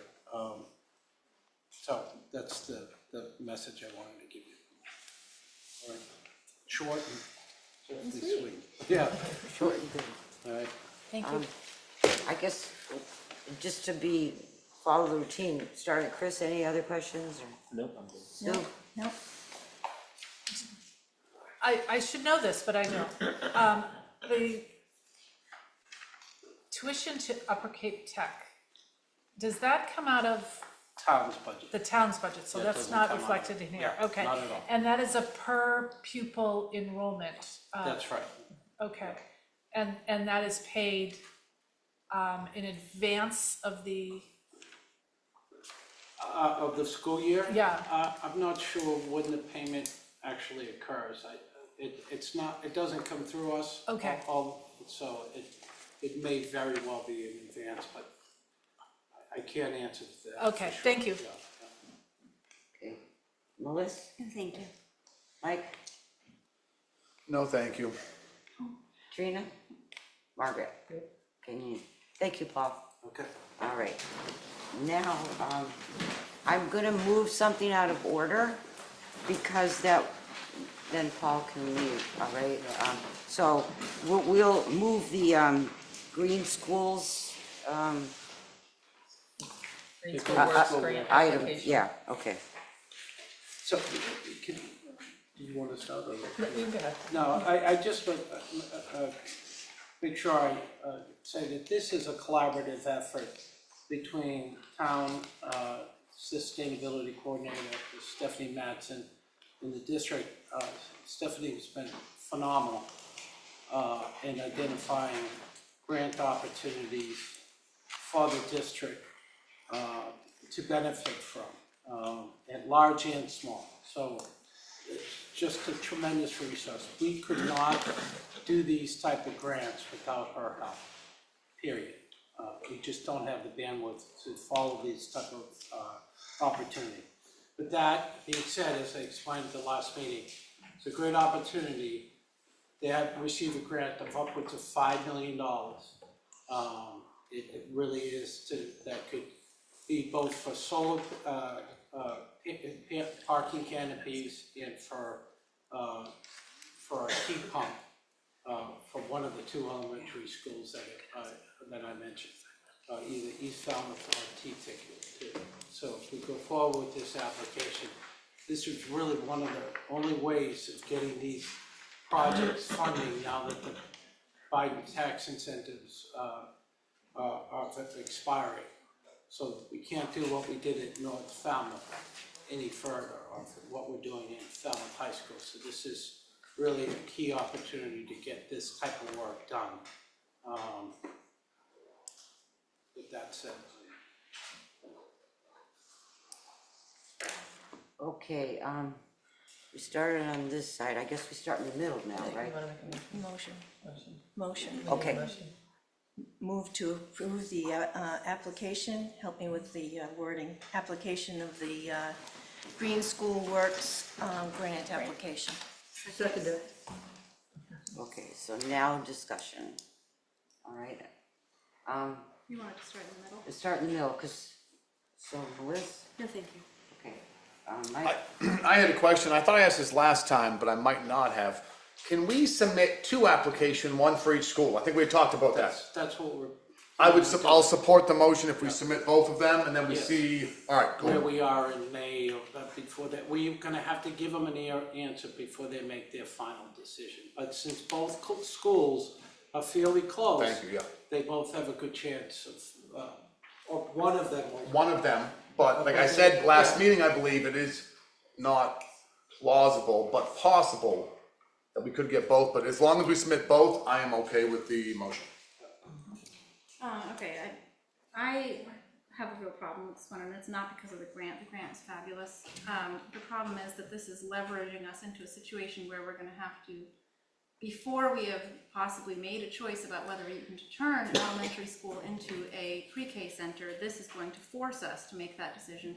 And our application to the Green School Works is predicated on this idea that we will be choosing which school will be an elementary school in the future, and we as a committee have not even determined that we are going down that route. We've talked about it, it's on the docket of options, but we have not committed to that. I think it weakens our application to have all this nonsense about having to choose which school, and we're going to apply for both, and of course we'll have to choose one.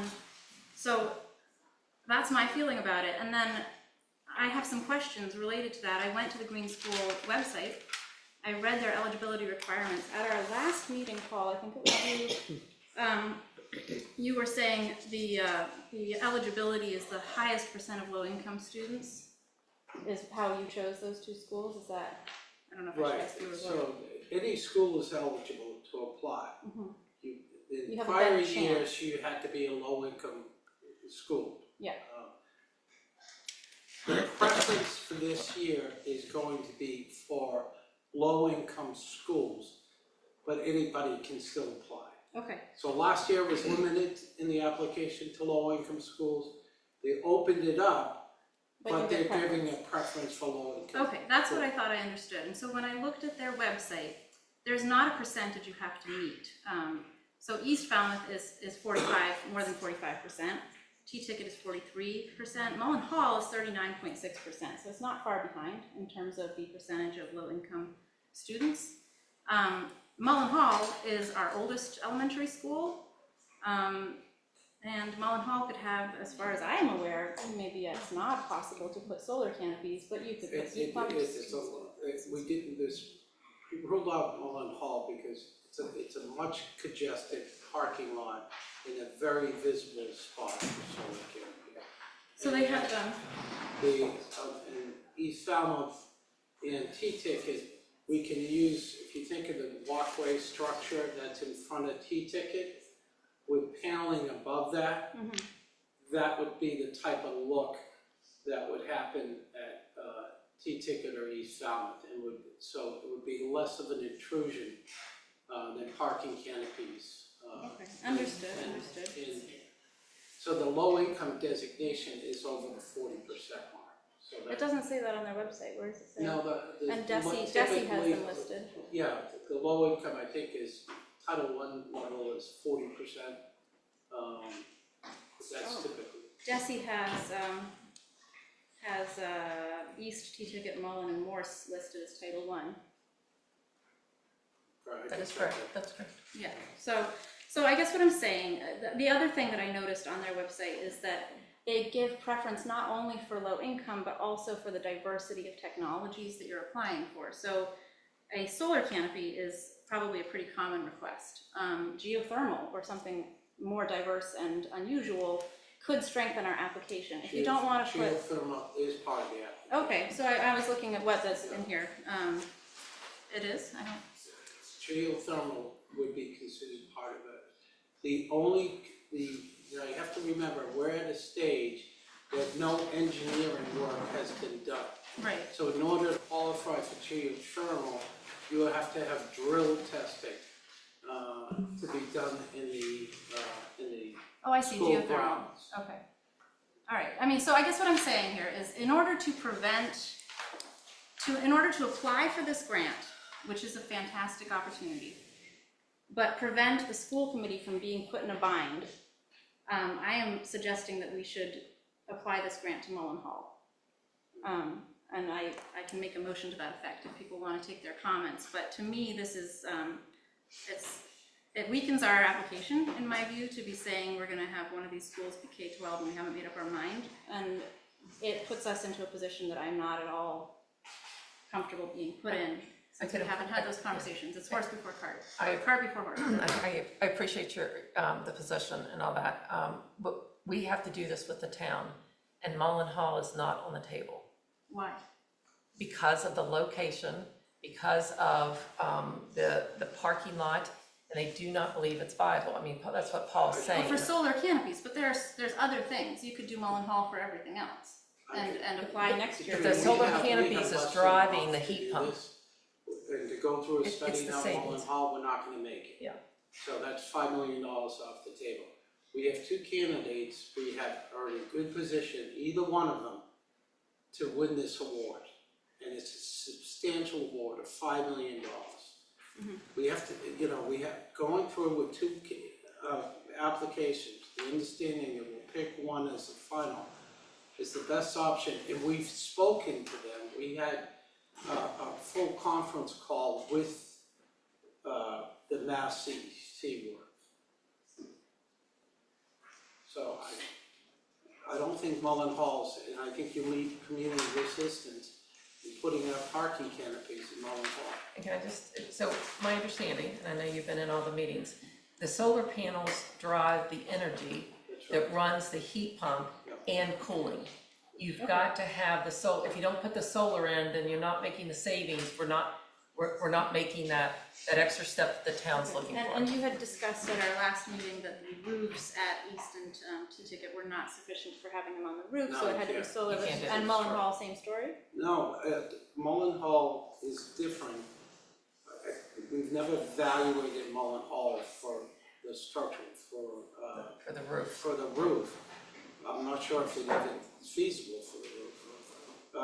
But Teaticket was evaluated, East Falmouth was evaluated, North Falmouth. And they're all very similar roof structure. They cannot sustain the weight of solar panels.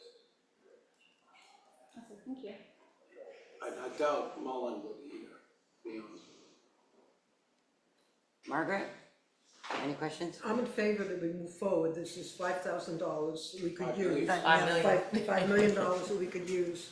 And in fact, considering the town has had some budgetary concerns, considering that we want to move more to solar, you cannot have a heat pump without solar. I support the motion that we move forward. Chris? So I'm guessing that the sustainability coordinator, Stephanie, was also kind of helped to propose that Teaticket and East Falmouth were the two most viable. From the very beginning. Yeah. She's leading this project. I mean, this is part of her town work. Okay. Yeah, I mean, my only concern, just kind of looking at the big picture, is I just don't want us getting pigeonholed with the bigger decision that we have to make based on this, but, based on Mike's suggestion of at least having the two schools, East Falmouth and Teaticket, as part of the application, then, yeah, I'm in favor. And if the sustainability coordinator is also kind of proposing those two schools, then, yeah, I'm in favor. Suzette? I do support the application for this, but I would like to call everyone's attention to that paragraph on the letter, on the next page.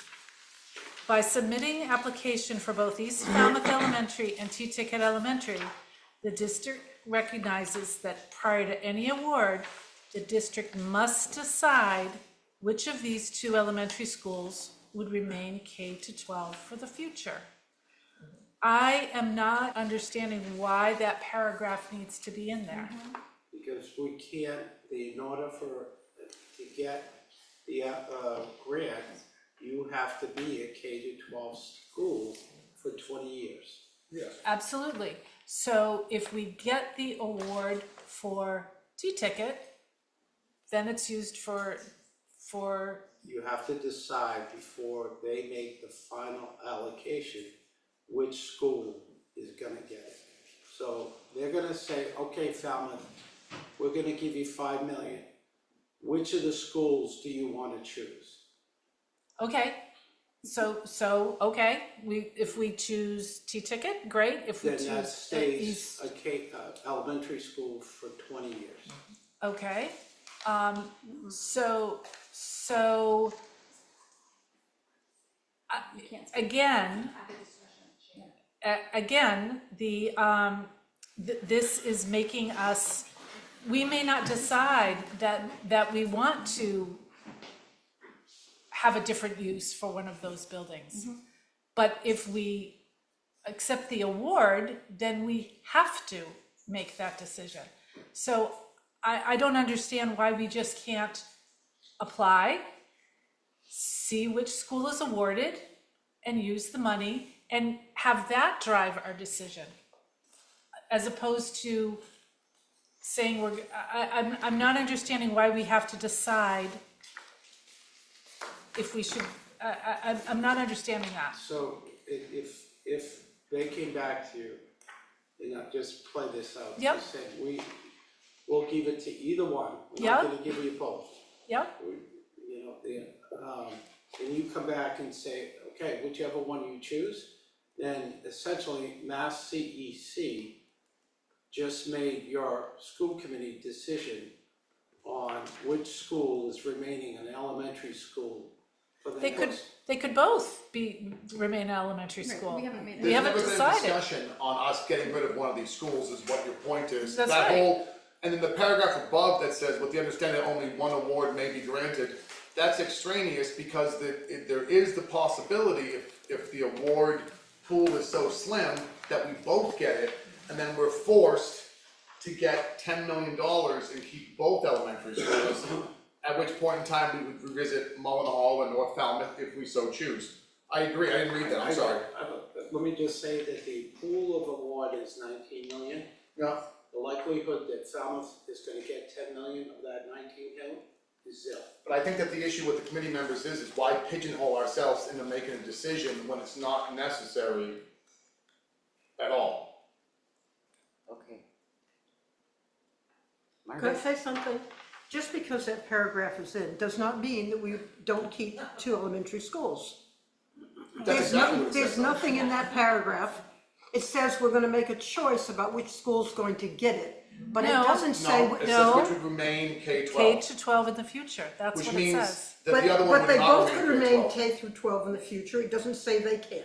No, It does. No, it I will does. say, absolutely, you still have the option that both schools could remain K-12. Then we should delete all of the language that even No, just it's, English. the point is, whichever one you pick has to be a K-12. That's not how this is worded. This is saying if you choose one, the other one will no longer remain K-12. No, it No, that's not- doesn't, it that's does not not. say that. Then we can delete all that language and Well, not have an issue. must decide which. Yes, Yeah, just decide which Which? school you wanna use, that doesn't mean that it's asking you. but it says Like which would the remain. green, the Green School Works grant doesn't know that Falmouth Public Schools is deciding which, Then why would we? what we're gonna do. Yeah, then why is that So paragraph in they're, there? Why are we letting them know?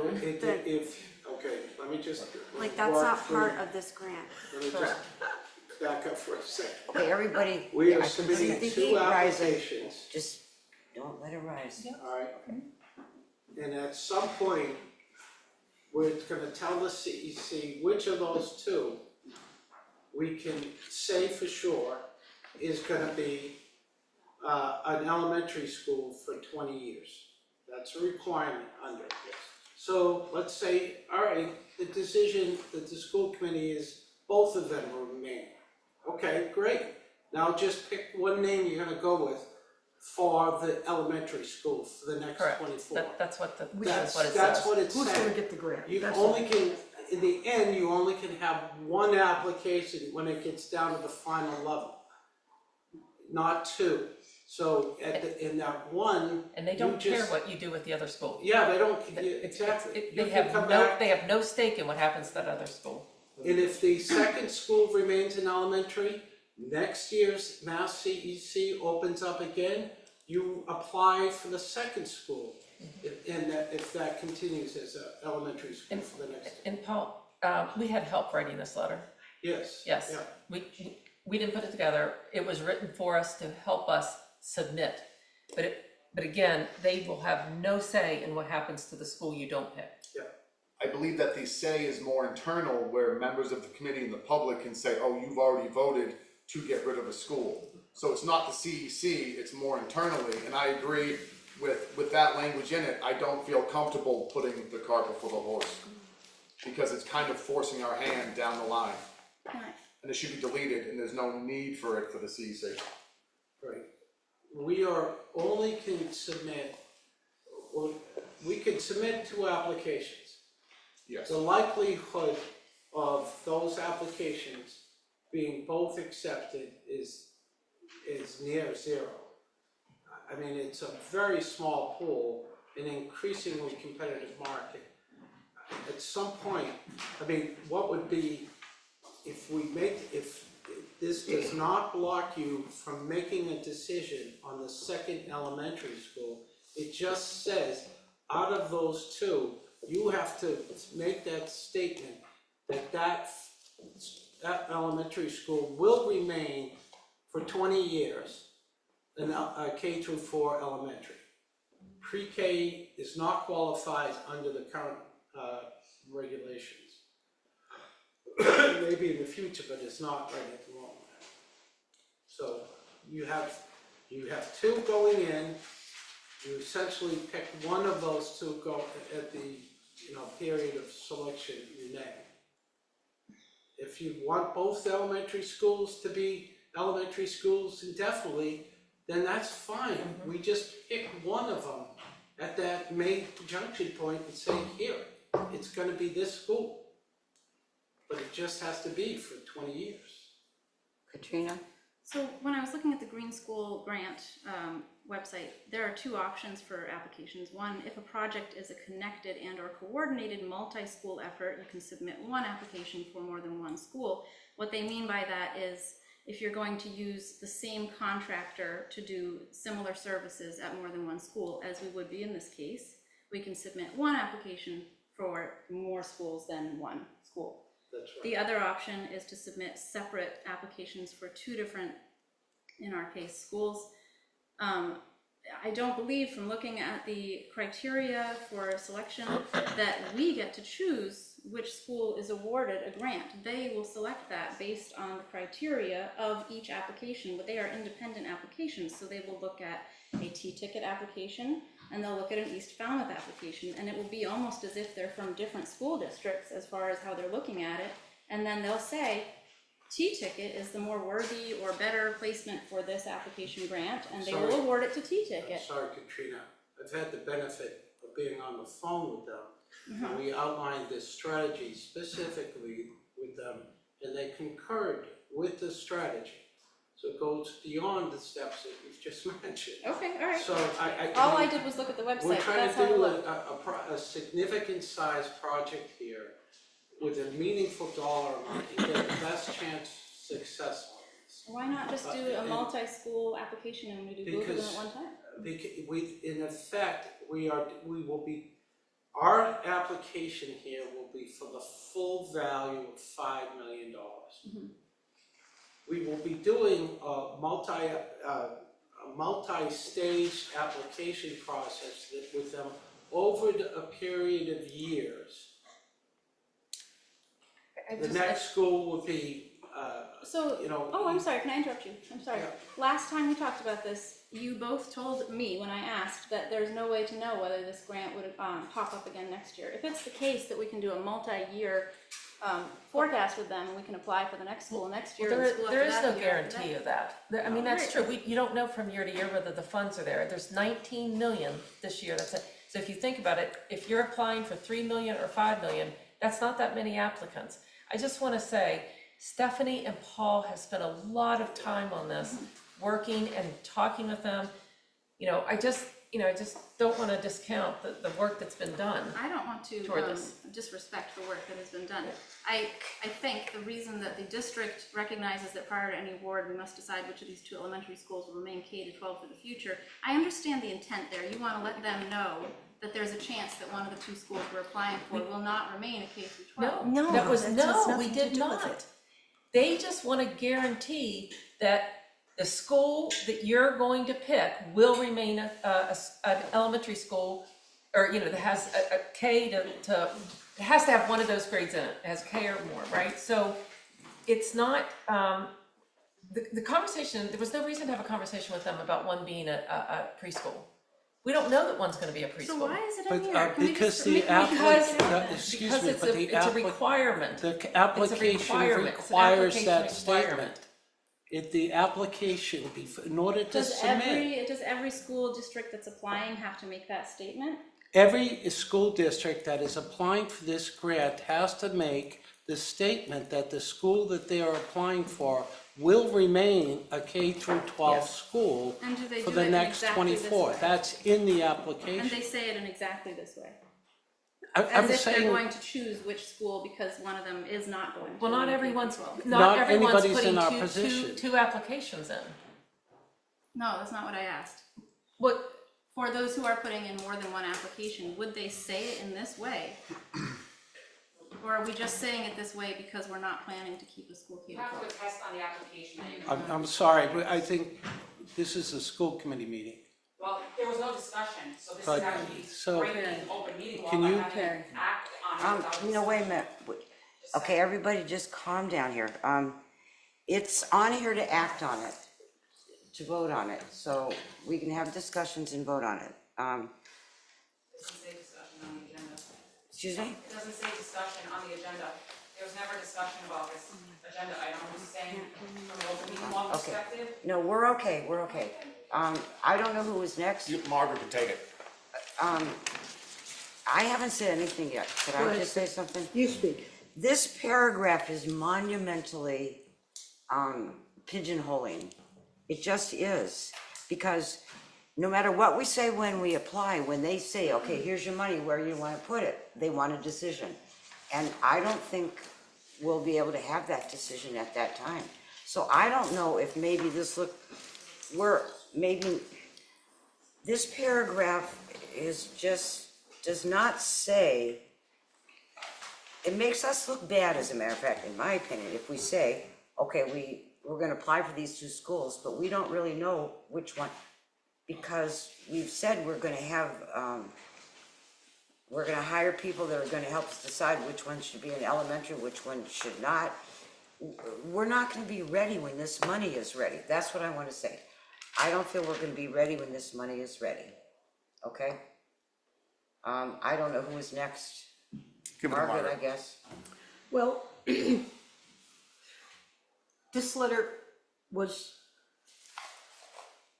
Stephanie does this solo work, and she's the one who brought this to our attention. And I believe I heard that the letter was in fact designed by her, who has no interest in which school becomes what, if any school becomes something. And this is to comply with what is required to get the grant, okay?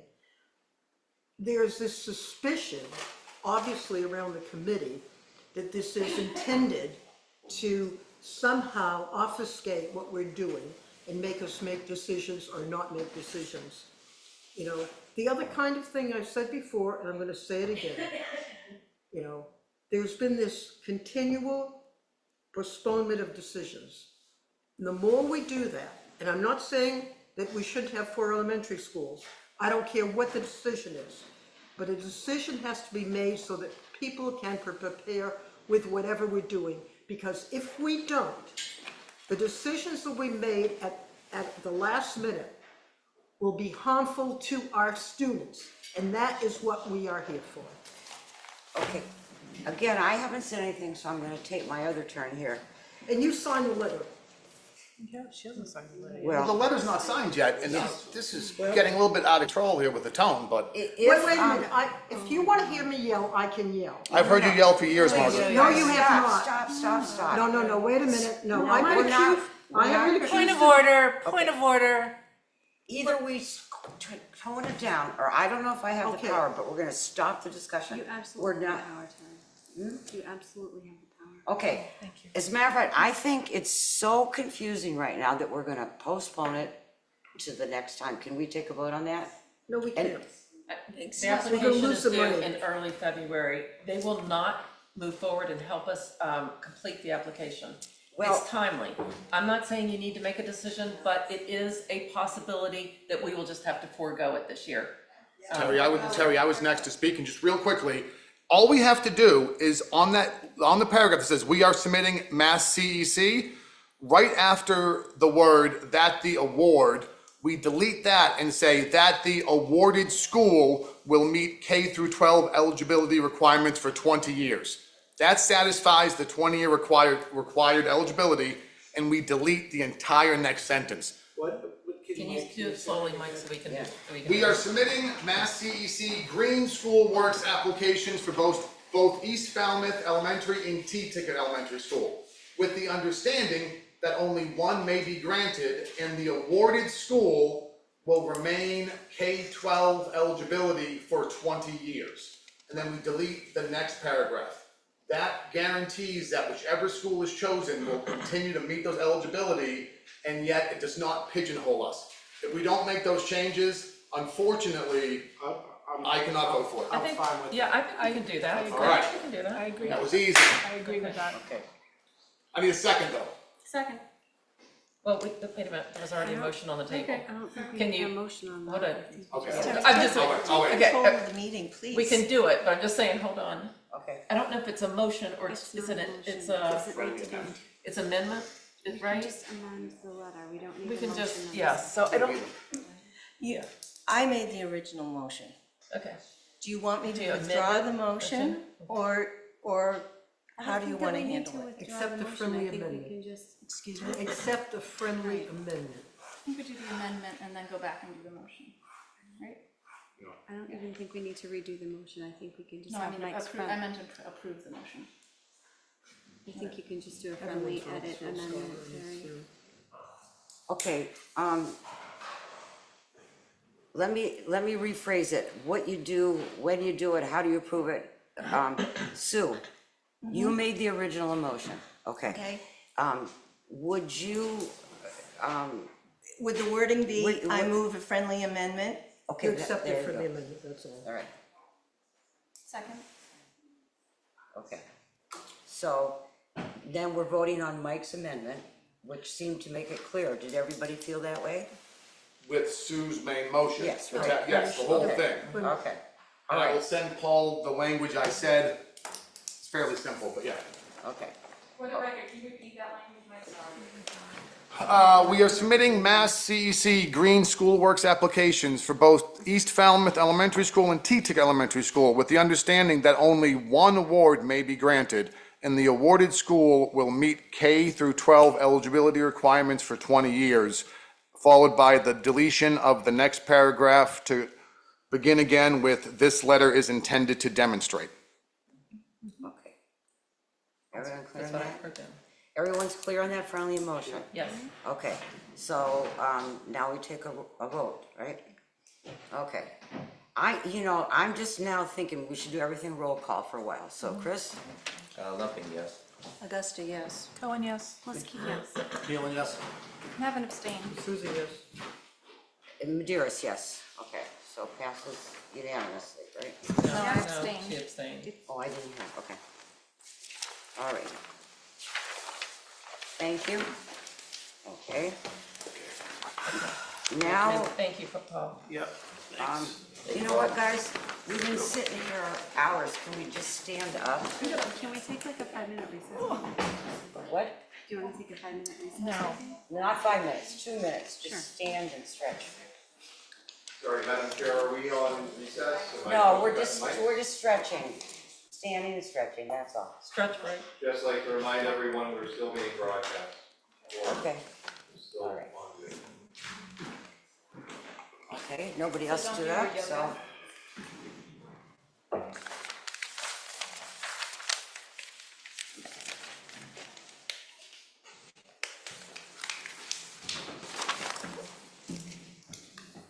Okay, everyone got to move a little bit. The next item on the agenda is the presentation of the superintendent's mid-cycle self-assessment progress. Okay, thank you. I just want to say that I really want to take my time with this. I've been allotted 20 minutes. I hope everyone doesn't mind. It's going to take longer than that. In previous years, I've tried to rush and only talk about benchmarks and really not talk about the goals and the standards and then the actual benchmarks. So I hope that it's okay and you'll bear with me. I think this is important to give it a do. So I just want to start out saying when we talk about the Clipper experience, we are talking about a culture of excellence for all students and staff. A culture of excellence requires building the structures and practices that keep the district adaptive, resilient, and future-oriented. Excellence is not a destination, but a continuous improvement process, even for high-performing districts. I'm sorry, Lori, is there a presentation or no? There's no.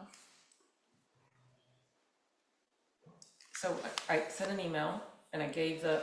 No, I got the email. I just didn't know if you were supposed to put something up and you hadn't. Okay, thank you. Okay. That's all. All right, so goal 1 is to provide oversight, direction, and support for student learning through student achievement. Sorry, would you like me to wait? No, not at all. I didn't say anything. Please continue. So the strategy again is to provide, which is what the superintendent does, is provide the oversight, direction, and support for student learning through student achievement data analysis, the MTSS and IST analysis, and the development of school-specific objectives for student advancement. Our shared understandings in this district is that all students are general education students first. Students learn when they feel like they belong and see themselves in what they are learning. The MTSS is the system and process teachers use to meet the needs of all students, and MTSS stands for the multi-tiered system of support. That student success is a shared responsibility, and in the pursuit of excellence, we meet students where they are and provide the necessary supports and resources for every student every day. The standards, the first standard is standard 1E, data-informed decision-making. As superintendent, I've had a long-standing practice of collaborating with the directors and principals in data reviews and analysis monthly on a myriad of data points, including student achievement data. As superintendent, I've had a long-standing expectation that the assistant superintendent meets with all principals individually for a school-specific deeper dive on achievement data, and I follow up with the assistant superintendent on that matter. As superintendent, I've had a long-standing expectation that the director of student services meets with all principals and CBAs for a school-specific deeper dive on achievement, attendance, and graduation data for students with disabilities and students on 504 plans, and I follow up on that matter. As superintendent, I've had a standing expectation that the director of DEIB reviews data with an equity lens, with the district, with principals, and with equity teams. And we follow up with each other on that matter. As superintendent, I follow up with principals on a regular basis about school-specific data. District goals reflect those discussions and drive school level action steps. I follow up on all expectations of the district goals with all of the administrators. Standard 2C, scheduling and management information systems. I have established a practice for an ongoing review of school schedules that maximizes and protects time on learning for all students. Each year, there is growth in this area, including standardizing the schedule so students in need of reading support, ELD services for multilingual learners, or pull-out services, resource room for students on IEPs, are not missing core instruction and building in scheduled time for intervention blocks during the school day and reviewing long-standing practices that could hinder students' full access to the curriculum. I meet with all principals monthly. Additionally, elementary principals meet separately monthly, as do secondary principals. And all district leadership meet, including APs, SEVAs, and department heads, multiple times throughout the year. Meetings are focused on aligning practices, increasing student achievement, and ensuring student well-being. Again, the structures and the practices that are in place for student success. Standard 3B, sharing responsibility. It is the Falmouth culture to collaborate with parents in meetings regarding students' academic, social, emotional, and behavioral needs. Falmouth is fortunate to have many resources within the district to address the needs of our students, including the mental health supports, guidance counselors, school adjustment counselors, and psychologists. Also for academic supports, reading specialists, our ELD teaching staff, our special education resources, in general education classroom, and sub-separate programs like TIP, TLC, and Connect. Ongoing professional development with teachers has increased success for students requiring differentiated support in the classroom to meet a variety of student needs at a Tier 1 level. The community of Falmouth also has a plethora of resources, and we have many standing partnerships to assist the district in meeting the needs of our students. As superintendent, I model offering to meet, talk with groups of individuals, an open door policy. Our principals at the school level have the same practice. We have a culture at all levels to work with our families and community members. Standard 4A, commitment to high standards. Our commitment to high standards begins with the district mission, vision, core values set by the school committee. The mission, vision, core values are referenced in everything we do, including collaborating with educators, families, and community partners. It's the basis of communicating high expectations for all students and collaborating with families for the achievement and well-being of all students.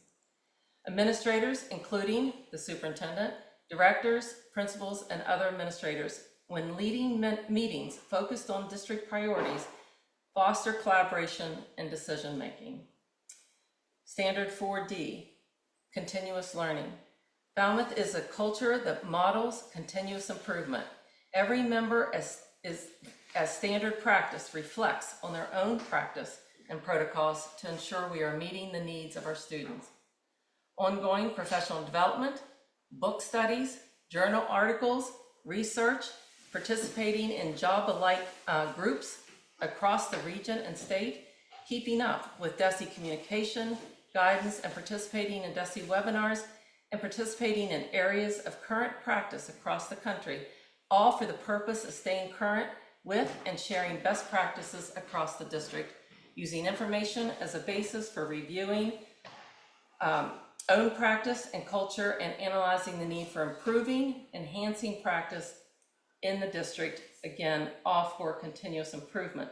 Our strong team of administrators is an example of ongoing network to improve our roles for staff, students, and families.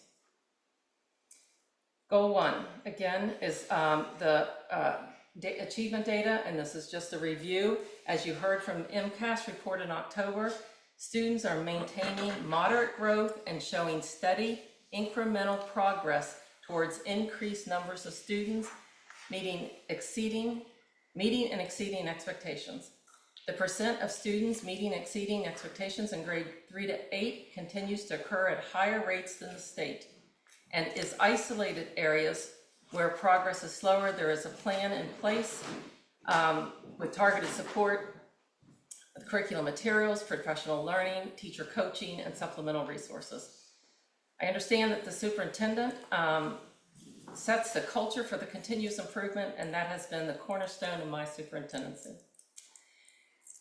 As you have heard from the benchmark report in November, in ELA, we are maintaining high expectations and consistent leadership around the following, focused on and aligned with the science of reading, focused on knowledge building, aligned with DESE's definition of high-quality instructional materials. We raise the bar for all students and emphasize the need for all students, even our most struggling students, to engage with grade-level complex text, align practice with solid research-based, marking a significant change in how reading is taught, and ensure that writing instruction is explicit and systematic and embedded in the ELA curriculum. Coordination of the curriculum in grades 5 to 12, supported by the collaboration of the elementary literacy manager and the English department head. Continued implementation of new literacy screeners like the MCAS for kindergarten through grade 3. The benchmark data reveals that an M-class screener for reading literacy in grades K to 3 indicates a decrease in those in red, those are the ones that are far below grade level, and an increase in student performance in green on grade level and blue above grade level from beginning of the year to the end of the year. Our Ready screener for reading literacy in grades 4 to 6 indicates Falmouth have fewer students below grade level and greater numbers of students on greater grade level and above grade level than the state or national comparisons. In math, we are maintaining high expectations and consistent leadership. We continue leadership with the recently added K-6 STEM department head, which I put in place a couple years ago to increase our, oversee our math and science and connect with the department heads of 7 to 12 math and science department heads. An advanced implementation of iReady for kindergarten through grade 8 curriculum. Benchmark data reveals iReady screener for math in grades K to 6 indicates Falmouth has fewer students below grade level and greater number of students on grade level and above grade level than the state and national comparisons. All students in grades K to 6, though in the high performing, high growth quadrant with a typical growth rate of 121%, with grades 5 and 6 having a typical growth rate above 140. The second piece of that was the MTSS and IST document review. Last year, the district goal was focused on professional development with teachers and administrators on the MTSS processes, with administrators as facilitators on the IST process. The outcome, we revised the MTSS and IST guidance document.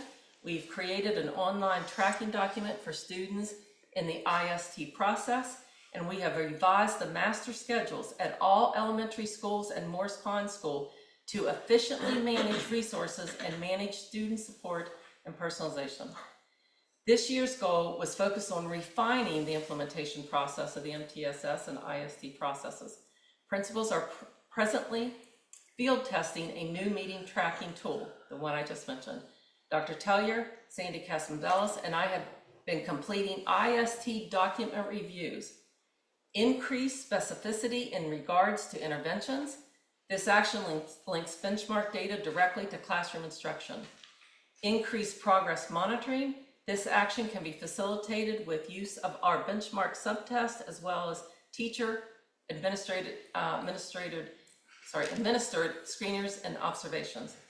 Increased follow-up meetings and discussions. Confirmed IST flowchart that clarifies how and when these meetings are scheduled. Increased intervention, adjustments and modifications. This action links benchmark data directly to classroom instruction and decreased direct path to the special education referrals.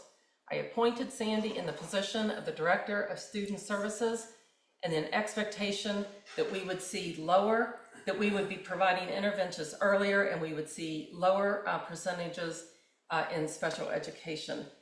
That is the strengthening of the MTSS and IST processes. That concludes my goal 1. Would you like me to stop to see if there are any questions about that? Before I go to goal 2? What is ITS again? Instructional support team. Okay, IST, great. Yeah. I don't know if it would be helpful for the public to have your presentation from September up on the screen. If it's too complicated, it's okay, but you know, give them something to look at. And they wouldn't have to go looking for Okay, so I I can't. don't just mean these people, I mean anybody who's in, like myself in future. I do recognize though that your slides I don't can't, pair right. with what you're saying, so. Well, I mean, they do pair nicely, but the point is, I Right, can't have what you're both up. looking at I and can't thumbing through have the both. slides, I get it. I could send it to someone else and someone else. Brian, can I? Maybe I can do that. I'm gonna invite you into the presentation so that you could do that. Okay. Thank you, Katrina. Thank you, Lori. Okay. Sorry, we're taking time for that, but I think it's gonna help. Well, do you want me to visualize it. hold and wait? Or I mean, we've already moved past the first few slides anyway, so. I'll figure what slide are you on forever? I would be on goal 2. What number is that? If you look, if you go down through the, Oh, yeah, it should say goal 2. I'll tell you what, if you start from the beginning just for a second, and I'll just help the people that are watching. I'm not gonna go over everything I just said. They can go back and look, but I just wanna lay it out. That'd be great, thank you. Yeah, so if you start at the beginning. Okay, so now pop it back to the beginning slide, please. Okay, there you go. Next. This is when I gave this presentation. Oh, you jumped, okay. Okay, the next one, that's okay. This is mid-cycle, that's the time frame. Okay, so there was goal 1, that's what I read. Next slide. So these are the, what, is it just going? No, I'm just hitting it. Oh, sorry, don't hit it. Okay, and these were all the focus indicators. These are the standards, and that's what I was addressing each standard. I'll let you try. Oh, okay. Just do the arrow. You want me to try? Yep. Okay. And then, so these were all the standards that I spoke to, and then these were the action steps that I spoke to. So and we still have other data points that we'll be covering in the next couple months. This is the professional practice goal 2, to improve communication with staff by increasing information sharing and opportunities for feedback and collaboration. I'd like to take a minute to explain how this came about. For the last couple years, the FEA survey that goes out to the members, it has come back that they would like to see improved communications with the superintendent and from our central office. After it came out the second year this way, I went around in the spring and I talked to all staff at every single school. And I talked to them about, if you want my communication improved, the central office communication improved, how would you like that? So I wanted their input to tell us, what are they looking for? And so when you see, when I get to the benchmarks, you're gonna see that these were the things that the staff asked for. And I think that's important, because if I'm gonna focus on this increasing staff communication and feedback, then I wanna do it in a manner that feels comfortable for them. So just wanted to preface and remind everyone how this goal actually came about. So now I'm going to go over these 3 standards. So standard 4A, commitment to high standards. Our commitment to high standards begins with the district mission, vision, and core values set by the school committee. The mission, vision, and core values are referenced in everything we do, including collaboration with educators, families, community partners. It's the basis for development and selection of materials, resources, and activities. Administrators, including the superintendent, the directors, principals, and other administrators, when they lead meetings, are focused on the district priorities and they foster collaboration in decisions. Standard 4C, communications. I model conducting engaging discussions with the staff focused on what is important to our staff. I model regular ongoing written communication with staff. I'm modeling a variety of ways to engage staff in decision making, and I'm modeling communications and decisions being made. Standard 4D, continuous learning. I have established system-wide practices for educators to reflect on practice, review data, plan with colleagues, and participate in professional learning of same. I've established system-wide practices for administrators to participate in professional learning with teachers and staff and frequently visit common planning and team times. I've established a system-wide practices for principals to engage in regular meetings for their own reflection and with other administrators to reflect and refine strategies for district effectiveness. My progress on this goal. I have now sent out 8 news from central office communications, in addition to the opening letter and the holiday messages.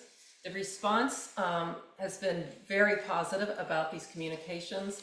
In fact, I get stopped a lot telling me that they're loving hearing things, so actually specifically point out things that's been shared that is they'd love to hear. One of the things they said that they wanted in the communications, because we asked the staff, what would you like to see in the communications?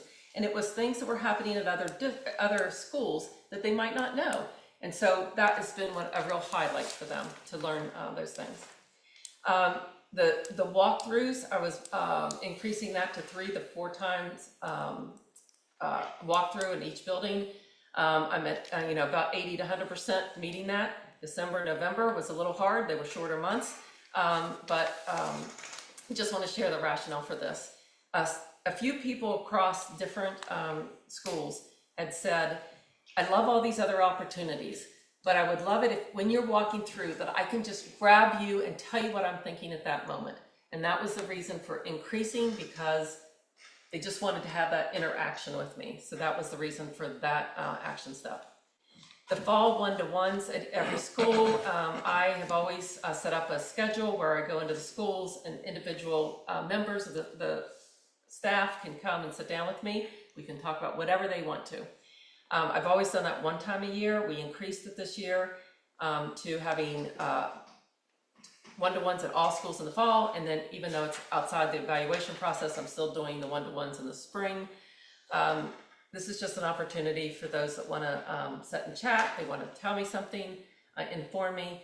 And the reason I went to 2 was, again, the staff said, sometimes you come in the fall at our school and I don't know, have yet something for you to share, and then I've missed the spring. And so this way I'm giving them both opportunities so they can do that. I've visited all fall staff meetings, and during those meetings, I've explained the flow of communication through principals and from principals to me, the 2-way communication. We've discussed topics that were important to the staff. And in addition, we discussed navigating the future together and safety, which were the 2 big topics this fall. Winter volunteer meetings are planned, and then spring staff meetings are planned again.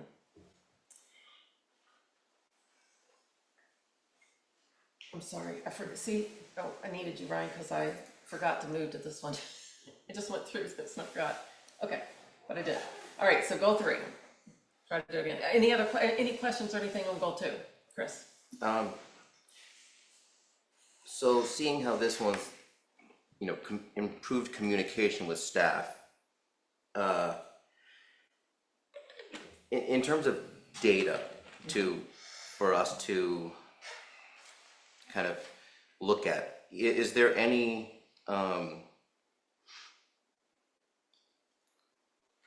what's the word I'm looking for? Quantifiable data? Not necessarily quantified. Okay. Well, yeah, but is there, I feel like the best way of figuring out if you're doing a good job of communicating is by hearing from the people who you're communicating with, and if they find everything that you're doing effective. So is there anything in place, or do you plan on implementing anything that's going to be a survey to all staff, in terms of kind of how you have done meeting those key action steps? So I've already implemented 4 surveys. They're ongoing, and the first one was basically it was after the first news from the central office. Please give us feedback on this, and also let us know what you want to hear. Okay. And we've been addressing those. And for the summative, I'll get a little bit more detail on all of that survey data. And then the second one was about safety, and we got feedback, and so I made sure that we talked to the pieces they mentioned. And then the third one was about the Clipper experience, and we got feedback on that. Then what we did is we shifted to the 4th one a little bit and kind of combined some of those so that we can continue to get data. So I'm going to have some data to share. Okay. And will there also be just you know, I know it's, you know, impossible to get a high percentage, but just so we know, like, how many people respond out of all the people that are surveyed. Just, you know, just It's as. not a lot. Yeah, no, I mean, it's figure. typical surveys, right? You don't get Yeah. a lot of feedback back, but those that, what I'm hoping is that those that do say something and they see that we've directly addressed it, and then I put it in the news for central office that we addressed, this was asked and this is what we did, that could increase communication from the staff, because they're gonna see, oh, well, like, you know, somebody put something in and then this happened, right? Yeah. So I'm hoping for an increase. Hopefully. Yeah. Is that good? Is that good? I'm just looking for more of like how this process has changed the perception and the feeling, because last year's FEA survey, as you said, was pretty, what's the word I'm looking for? It was like acidic, it was dark.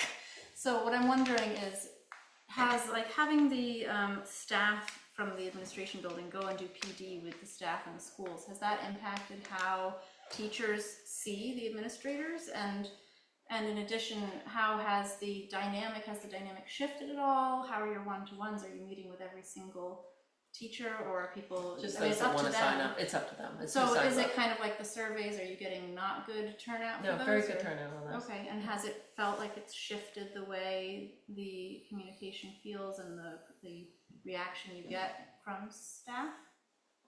I've always felt I have a very good relationship with staff. Yes, not everyone is going to be happy about every decision, you know, all the time. But I mean, even some of the staff that has spoken out still come and see me and sit down and talk one-to-one. We have great conversations. Do you feel like, I think there was a perception that I heard that the administration building is kind of a castle on a hill and they don't understand the staff. So what I'm asking is, has the process of having the administrators go and do professional development with the staff, has that shifted that dynamic? Are people starting to get to know each other better? On one Is of there our gonna be- upcoming surveys, I will ask that question. Okay. Do you have a sense of it? I do have a sense. I think it's great, but I've never thought it wasn't great. Okay. Acrimonious, that's the word I was looking for. Yeah, okay. But, right, but, you know, so let's, you know, so we'll ask. Okay. Okay. All right, so goal 3 is up. Okay, so goal 3 is monitor and communicate finance and policy changes at the federal and state level and take appropriate action as needed. This goal came about in our, from a member of the evaluation subcommittee, and I added it as a goal. It is critical times right now, financial and some of the other decisions happening around education. So it made sense. That's why, how this goal came about. I remembered. All right, standard 2D, laws, ethics, and policies. You'll remember the competency determination that had to change. We had to do our own local policy, and then the graduation requirements had to change, and school committee changed. So what I did is I formed a committee of administrators and staff to develop that process, and then it was reviewed by Attorney Gans to make sure it met all the requirements of DESE, and I had asked Dr. Tellier to lead that process. And that process brought us to fruition with the policy that you voted. The cell phone ban is still discussed at the state level. We have ongoing conversations with the principals. And what our current policies are around that. We are waiting on the regulations and the DESE guidance, but I can foresee if that's going to be moving forward, that would be one that I would be going to the community to discuss. The same as financial literacy. That's an ongoing conversations internally. It has been for the last few years. We have actually moved that all students receive financial literacy within one of their math courses. So we are waiting now on the regulations and DESE guidance to see what direction that might be. Is it going to be a separate course? Is it going to be, you know, embedded? How that's going to be? But we have already moved in that direction here. Again, if that's going to happen, I'd want to have some communications with the community. All school committee policies are shared with the principals and the Teacher Education Association, with discussion as needed. The ethical guidelines is an annual training with administrators, and collective bargaining is reviewed with all school committee members and the principals on an ongoing basis through the collective bargaining process. Standard 2E, fiscal systems. The budget process is established with timeline approved by the school committee. School committee members and finance committee members on the subcommittee. Paul and I meet regularly with the town manager and the town business manager. So that, again, as I said in the other presentation, that there are no surprises. The budget's based on the strategic plan, including the mission, vision, core values, and district goals. The budget meetings are set so that families and staff can attend and learn more about the budgets. I have successfully navigated a budget that reflects the needed increases. Successful vote through the town for 8 years. Very proud of that. We seek outside funding to help offset expenses like MSBA that has potential to bring in around $60 million to help us renovate Lawrence. The Green School Works that you get voted on tonight, I appreciate that. Thank you. That could bring around $5 million in for accepted. We go to the Community Preservation Committee for things like the playgrounds, the Mullen Hall Playground. We were successful with that. We will be going to the Community Preservation Committee for the Teaticket playground. The Falmouth Road Race is certainly, we apply and try to get as much support we can. And then the Falmouth Education Foundation, of course, which supports all kind of innovative projects the teachers submit that our students benefit from, and then other grants along the way. There are monthly updates on the budget that are provided to the school committee and to the principals, and continuous monitoring the potential changes in the federal and state funding and communicating changes with school committee, leaders, town officials, and when official changes occur, will be communicated with stakeholders. Standard 3C, communication. Just continue to engage all stakeholders in two-way communication and provide written communication in multiple languages and interpreter services at all face-to-face meetings. Standard 4C, communications. Continue to reach out to stakeholders, and with regard to policy changes, will engage community, like the cell phone ban, financial literacy, navigating the future, which directly impact staff and students. So my updates, here are the summary. On September 9th, I provided an update on the federal voucher program. Tax credit set to begin in 2027-28 with the state opt-out. Massachusetts has not committed to this to date. That's my update. Cuts to the Medicaid and SNAP. It does not affect, I just need to say this again since I'm late at that, it does not affect our school's universal free breakfast and lunch program. I've updated the federal funding. FY27 funds seem to be established and stable. It's the FY28 that are unpredictable and pending at this time. So I'll continue to update you on that. The rescission of the Dear Colleague letter regarding our ELL students, sending the message that education for our multilingual learners is not a focus. And as I said then, and I'll say now, and whenever asked, I'm committed that Falmouth will continue offering full ELD services to our qualifying students. On October 14th, on October 14th, I shared the conditions for receiving a diploma. That's the competency determination changes, and it was passed by the school committee on November 17th. On October 28th, the federal employee cuts to the Education Department and Office of Civil Rights. The reminder that services and technical assistance to students and families could be delayed, which is not good. November 17th, I talked about the state level review of SNAP and the Governor Healy's anti-hunger task force and listening sessions. There's going to be a report coming out in January, so I'll be sharing that soon. And on November 24th, I discussed the majority of US DOE programs transitioning to the Department of Labor, including most of our title programs and McKinney-Vento.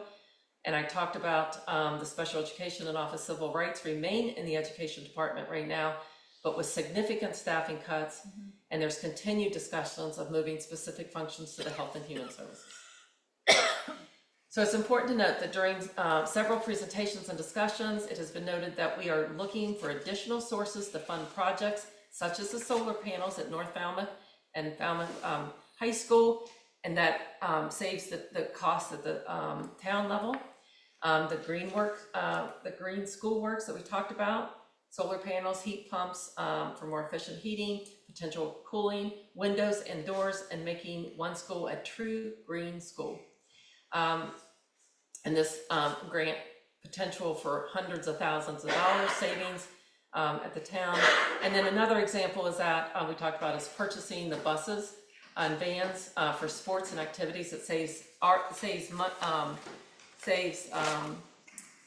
money because we're not contracting with our bus company, and so we're actually saving. We actually paid for the first one in 2 years, so that's great. Is that the first one? The first bus that we put under this program to save money, and then using it for teams and activities. Oh, right, okay. Yeah, so the majority of it got paid last year, and then now it's already paying us back. So it's a good move. It's a good move on the town and for us. All right, so that concludes goal 3. Any questions before I start goal 4? Oh, you just said there was a goal to make one school a true green school. Is there one in particular? Oh, that's the green schoolwork. So whichever Oh, one okay. gets Okay. gets awarded. I thought you had it. Whichever one gets umbrella. awarded. Okay. Right. Now we're going to have that opportunity to have a true green school. I think that's pretty exciting. Okay. All right. So goal 4. Let me click this over. Goal 4. Develop an implementation plan for the vision of navigating the future together. Now here's what I'd like to say about that. Right now, last year we had to modify this goal. I think we're going to have to modify this goal again because, some of this was predicated on decisions being made. And if decisions are not being made yet, which no rush, no hurry, I can't finish every step that you're going to see in the next slide. I can't finish everything without that, which is perfectly fine.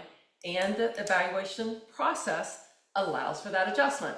So just wanted to put out there. And then when we meet, I thought I would talk, and then I'd compile your responses and what you think about modifying this goal, and then I'll share with everyone.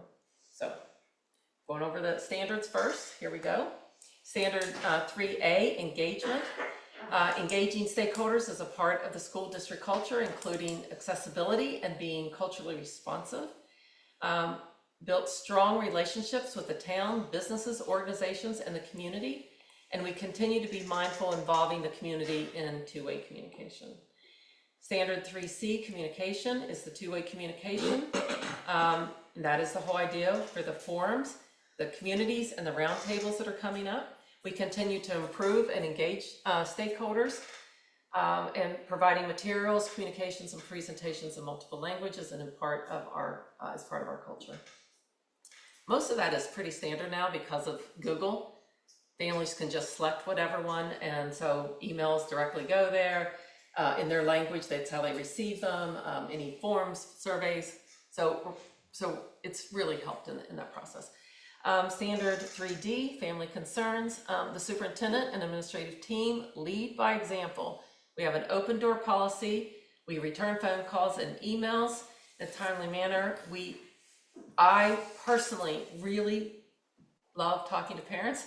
I really like listening. I have always kept an open door. I love parents to come in and to engage in meaningful discussions.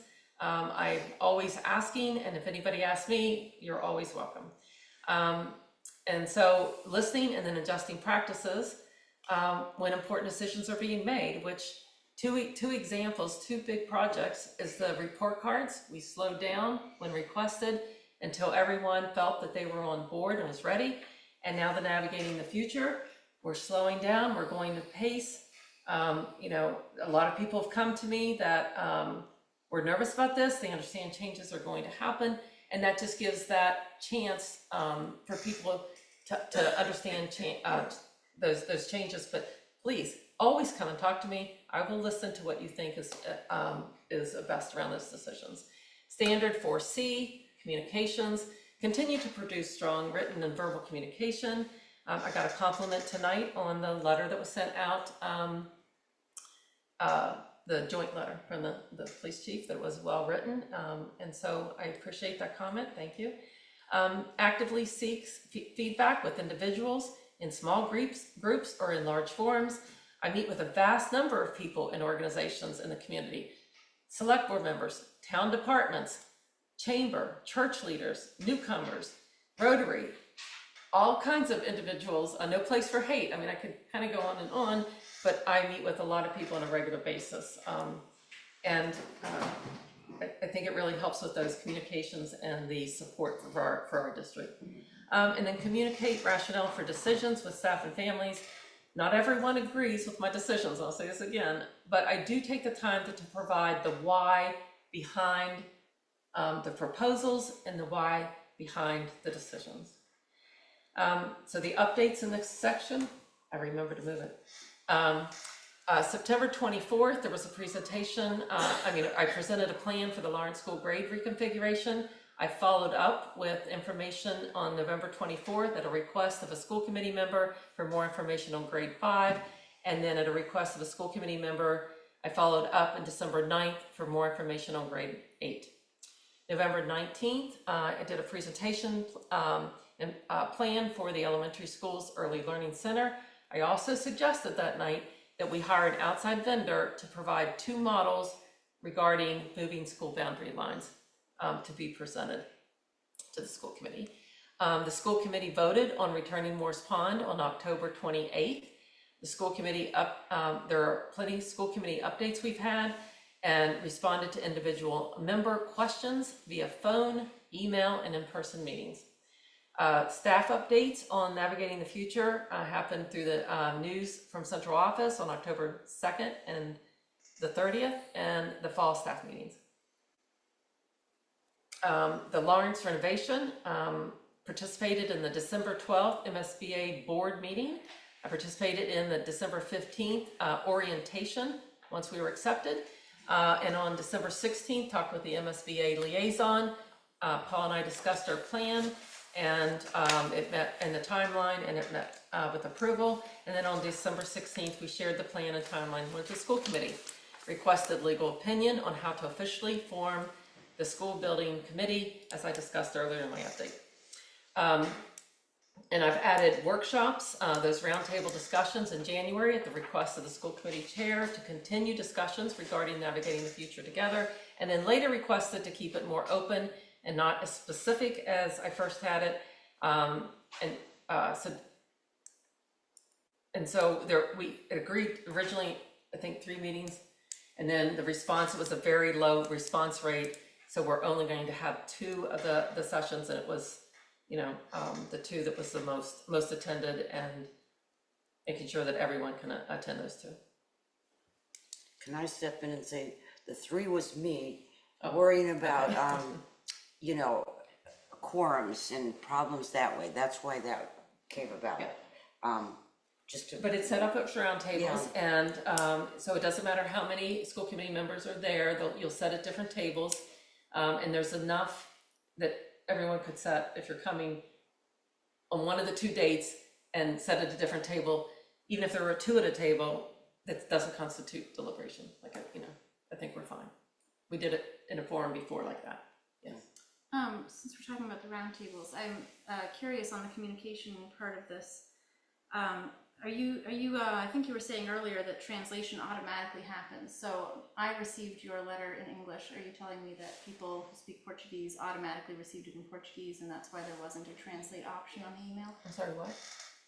You Yes, said in the body of the emails. that's why we always try to keep everything and put them in the body. So they may not get the pictures in the other, although you could open up and see the pictures, right? But the language, it's automatic. So they choose which language. Okay, so I was concerned that it was just going through in English, so I'm glad to No, hear that. yeah. At the roundtables, will there be translators? Yeah, we're having we're having translators, a translator there, but not at each roundtable. I know the people that signed up, so. At each event, but not at each physical table. Yes, but I know that we're working it, so it makes, if needed, it will be covered at a table. Yes. Okay, and then my third communication question is,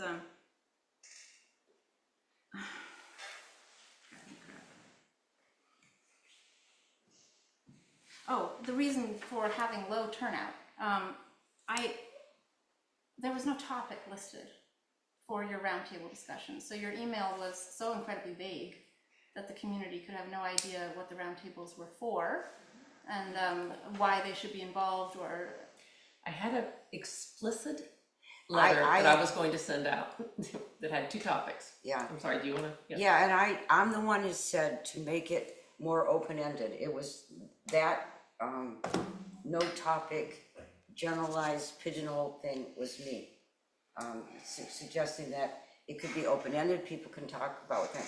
But since then, have we decided you're gonna have some, topics? Yeah, so I have so at each table, I'm gonna have suggested topics. So the big topics, as I said earlier, for the fall, it's been the grade configuration at Lawrence School, elementary school, and the Early Learning Center, safety, and then other. I mean, people could bring other things to the table if they wanted to. Are those roundtables full? No, we have some room for some more people at each table. Could you send out a follow-up email before Thursday saying, here is the topics that we will be discussing, so that you might get some more info, inspire more people to join? I was disappointed that there was no topic. I understand that maybe that wasn't your choice, but it makes sense that people wouldn't necessarily sign up for something they have no idea what it is. Is there a chance you could send another email before the event? I'm going to discuss that with my chair after the meeting.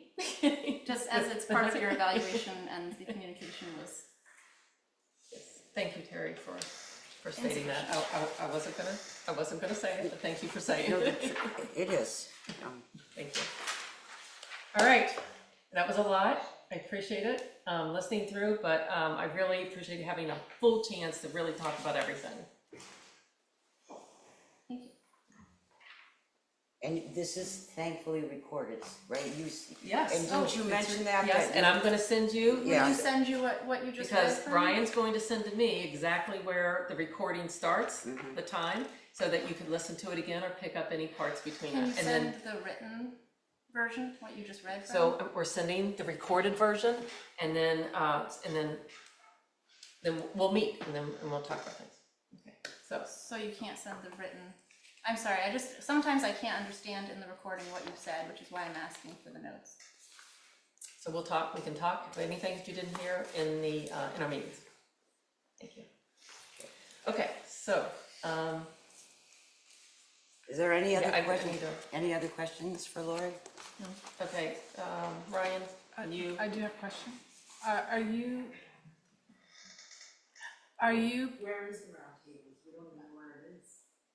Yeah, Sharon sent confirmations to those that signed up. Did you sign up? I signed up, I never got a confirmation. There's an email confirmation and telling you location. I didn't get one, it's on the 15th, like, we don't even know what it is. Well, Sharon will check that, but she all Friday, she sent them all out to everyone using the email that was in the form. So I apologize if you didn't get it, but I know she was working all day well, not all day, a little bit of time on Friday, sending them all out. Can I ask a question about the evaluation? When it comes to the summative, last year in the document, the end cycle, you had linked evidence on where it says goal 3 evidence, goal 4 evidence. Yeah, I think that's new this year, which I'm planning on doing for you because the evaluation subcommittee had asked for that. You did it last year. And I had done my own Google Doc. It was a Google Doc. It was a Yes, Google Doc. yes, but it was a link, Yep. so you made it a hot. Kelly might have done that. Yes, that she may have linked it Okay, to that. so regardless, is there going to be a place that we can actually find these specifics that you read tonight? For us to refer to when we do your summative evaluation?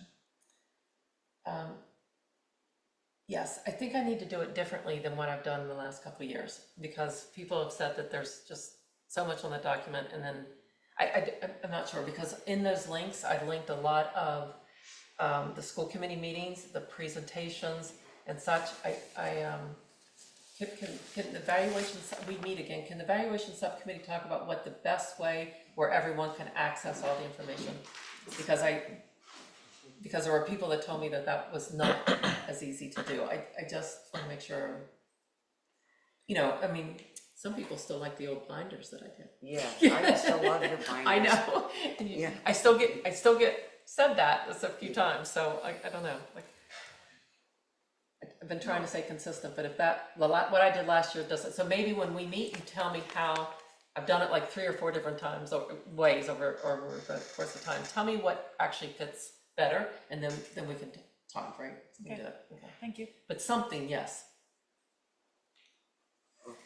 Yeah, Mike? Nothing about this, but, so we don't have crosstalk with the audience, if anyone in the audience or at home signed up and did not get a confirmation email, can they reach out to Sharon? Yes, please reach out to Sharon. That's just to clarify, thank you. Yeah, and can I do something right now before we go to the next item? I'm so sorry. Mike, I forgot that I put this poster up today, and so this poster is about DECA. Yeah, there they are, the Those are the suits. 3 students. Yeah. And I just put that up on your wall today, because Chris. and I forgot all about it when you asked me about pictures. Yeah.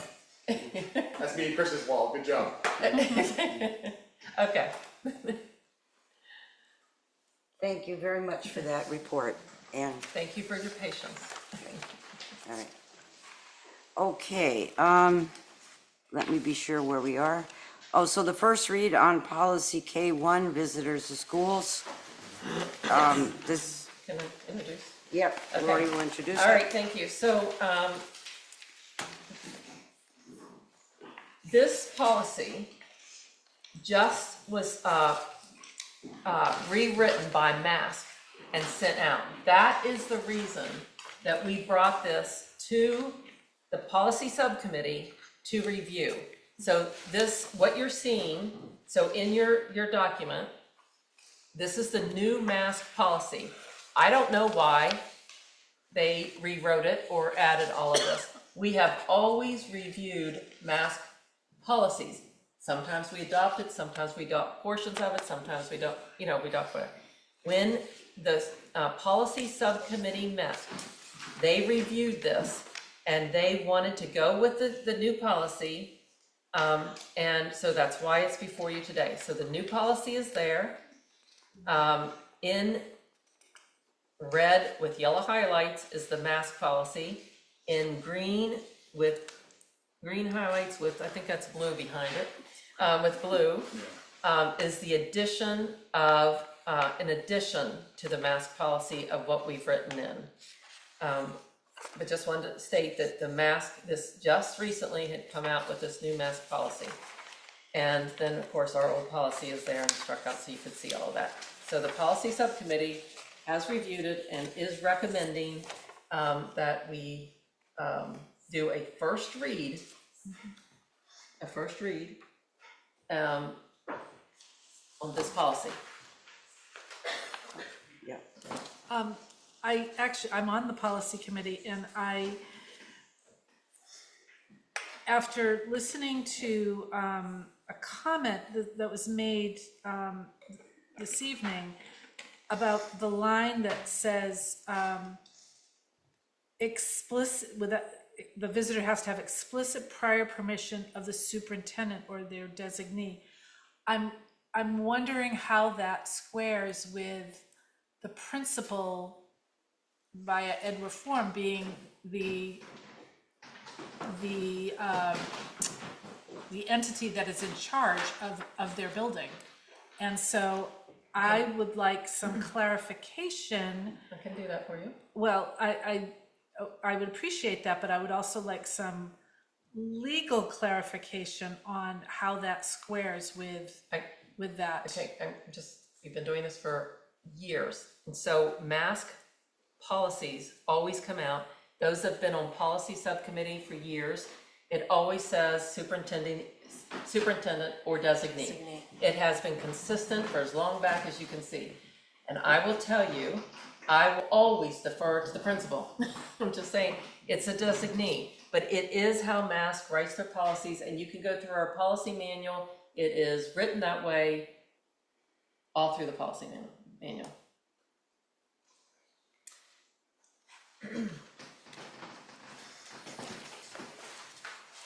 Are we going around, Terry, or? Yeah, maybe Lori should start, just kidding. Well, I one think- started. I think it's over to Chris. Wow. Usually you get those comments. Yeah, school committee chair or designee. Yeah. I guess it's Chris. I'm good, thank you. Yeah. I'm good. Said my piece. Liz? No, thank you. I don't know. I'm just wondering who wrote the green part. Was it, Mary? It's the whole committee. The whole committee. The whole committee Yeah, wrote the the whole green part. committee. Okay, thank you. I compared the MASC language to this, and it is the newest recommended language. I am a little concerned about the timing, and I understand that the timing is out of our control. I'm a little concerned about the perception of retaliation that was mentioned earlier by a commenter. And I think I don't think we can say that about this policy. I don't think that's fair to make that connection right now. I'm not saying it's fair, I'm just saying the perception exists. The first paragraph of our old policy was so welcoming, and this is very stark, it's different, and because we have the permission to add to the MASC as we've done in green, can we add back, or keep, I should say, the first paragraph of our current policy, which says that parents and guardians and guests are welcome to visit the classrooms, and it's helpful to let them know, and then beneficial in promotion of greater school-home cooperation and community understanding of how we carry out the district's mission and goals. I think taking that out would be a loss, because it's so welcoming, and we don't want to discourage people from visiting their child's school. Okay. So that's my recommendation for an edit. I know that sometimes the school committee does not accept mask policy, and so I personally will be voting against the mask policy, as many of you did for the JICA policy, because I prefer our old policy. Okay, but, give us time to edit it first. Sure, I'm just letting you know. Yeah, I like that word welcoming too, and so, that's my personal opinion on one policy. Yeah, that first paragraph just makes it clear that although we have these rules, we want you to come and visit, which is really important to make sure that parents know they're welcome in their child's school. So this is just a first read, so this is going back. Yeah, Okay. okay. All right. And then, Oh, Margaret has I'm sorry, Margaret. Who's on the policy committee? Oh, okay. Then I recommend that the policy committee review this again and bring it back to us for a first read or second read. Yeah. You want Usually a it comes back for a vote. Well, I know, but since in fact, there's been some questions about the policy, I'm suggesting that go back to the policy committee, send it back to us before we vote on it. So it'd be another first read before we vote on it. for a second read. It'd be a A second first read. read for the new policy or the revision, and then we'll vote on it. This is the new policy right here. This is the first read in I front of think you. I know. Margaret is assuming that policy will make edits based on Katrina's So I'm sending it back to the suggestions. policy committee think for the that's what edits, she's and then asking the policy committee to return it to us to be reread again before we vote on it at a following meeting. Is that an extra step from what we usually do? Yes, Yeah, it okay, is. all right, It is. okay. Okey doke. The next item would be, act on training non-medical staff. Yes, so I think there's some confusion about that, and I just want to, I hope I was able to clarify some in the, in my email. So this is a very specific request, and this is about training medical staff in emergency situations with Narcan, using how to use Narcan with a situation where there might be opioids. That is in our current policy. Now, this is another one where it kind of got confusing, because at the same time, the nurses are saying, we need to train people. And so I'm asking you to approve that. MASC created a new policy. So it got confusing because two things are happening one time. But the fact is that the training language is in the old policy, and the training language is in the new policy. That hasn't changed. There's just additional language that's been added to the MASC policy, of which the subcommittee is still reviewing. So we are not voting, or I'm not asking to vote on the new MASC policy. I'm not bringing that forward. That is a separate track. I am just saying that in our current policy, the school committee has to vote before nurses can train non-medical staff in the use of Narcan. And so I'm asking you to vote, I hope in the affirmative, that we can train additional staff. We're going to start slow. We're gonna, each school has their medical emergency team, and that's where we wanna start. And then we may start adding some additional staff, but we want to get more staff trained than just the nurses in the schools. That's the purpose of that one. And so it did get confusing because I had already read the new policy, but we weren't talking about, the policy subcommittee had not seen the new policy. So I just wanted to clarify December and apologize if I had, questions were coming out, and I kind of just wanted to stay on this. And so that's what I'm asking now. This is in the old policy, it's in the new policy, that piece won't change. Okay, is there a motion? So moved. Okay, second? Okay, discussion? Just a quick clarifying, is it solely for Narcan? That's the This question. specific medicine. This, right now, that's it. Okay. Okay, I don't know if we're going around or what we're doing, but can I ask a question? yeah, I think Margaret's first. No, I made a motion. Okay, she's good. Okay, so you don't have any comments? No, okay. So I am in support of this, but I'm still a little confused. Do we have to vote to let nurses do this every year? Because we've had this policy since 2006, and we don't vote every year on it. So why do we have to vote on it now? So when you look at the language, it looks like if you vote for the training for the Narcan, that they can now continue to do training around that.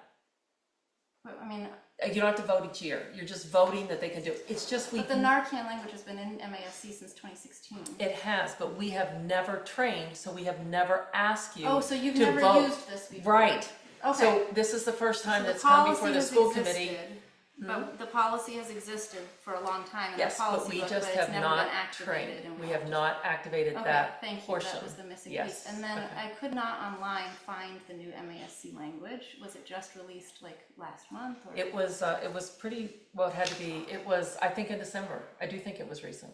Okay. It was either the end of November, December, whenever it came out. Was it November? I think it was the end of November. Maybe it was the end of November.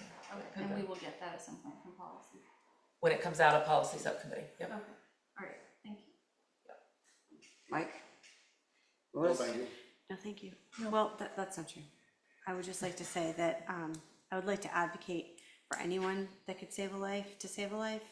I've been a huge proponent of I would love to see everyone in the district, students included, BLS certified, which is basic life-saving certified. I was a huge supporter of making sure that every building had at least one, if not more, AED monitors. And in my opinion, whatever it takes to save a life. And Narcan is extraordinarily easy to administer. So I can't support this enough, whatever it takes to save a life. Okay. No. So. Nope. Okay. And I'm all set too, so all those in favor, say aye. Aye. Any opposed? Any abstaining? Okay. Next is to act on a 10,000 grant from Stop and Shop. This was a good one. This is, I just, so you, I shared with you that we opened the food pantry this fall at Falmouth High School. And I want to thank Nell Field. She had brought the grant to us. She had learned about it. She brought the grant to our committee at the high school. And then I want to just give a shout out to Susan, Ben, and Stephanie listed here. They jumped on it. They've done the grant. We're very excited to be able to, have additional food items. We've had donations, and Cape Kid Meals gives us donations, but this will give us a wide variety. The students have been sharing like what they want to see, so this gives us opportunity for fresh fruit and vegetables because they want those things. And but anyway, just a shout out to everyone that's gonna bring this in, and this is what I'm saying, we're always looking for grants and things to kind of offset, so appreciate it. Okay, second? I'll second. Any discussion? Just thank you, I guess. Yes, I'd like to see the thank you go to all involved. Okay. Okay. We'll do that. Okay, all those in favor? Aye. Any abstaining or opposed? Okay. Next item is the minutes. Is there a motion to accept the minutes of December 9th? I'll make a motion to accept the minutes. Is there a second? Second. Okay. Any discussion or edits? Okay, all those in favor? Aye. Any opposed? Any abstaining? One abstention, please. Same Okay. here. Oh, 2 abstaining, okay. Did you get that, Sharon? Yeah, okay. I got it. And committee reports, are there any committee reports? Margaret? Yeah, I'm reporting from an update on the Equity Advisory Committee. The overview and mission. The Equity Advisory Committee continues to operate under the core principle that equity ensures excellence. The working definition remains clear. Equity means every child receives exactly what they need to reach their full academic and social potential. Key progress and strategic shifts. District-wide school-based equity teams. For the first time, every school in the district is now supported by a formal equity team and 2 designated community equity partners.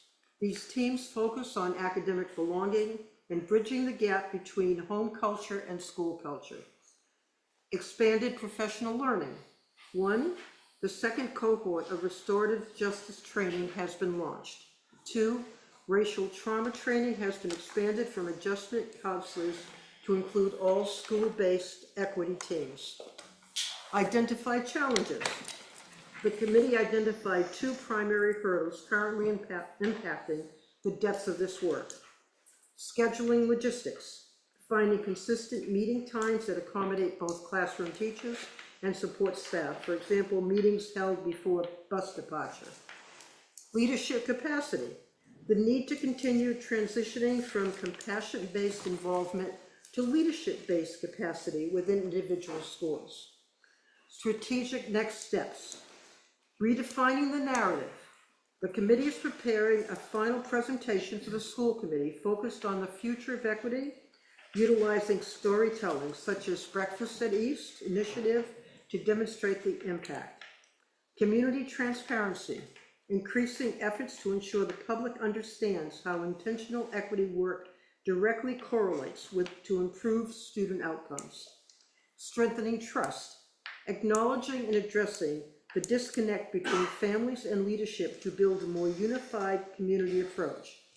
Equity ensures excellence. The committee remains committed to ensuring that equity is viewed not as a standalone initiative, but as an essential component of student success. I'd also like to say that I tend to have a loud voice, and we've talked about being kind to each other. I do not appreciate being told that I yell. Thank you. Margaret, no, I mean. It's okay, you can call me whatever you want.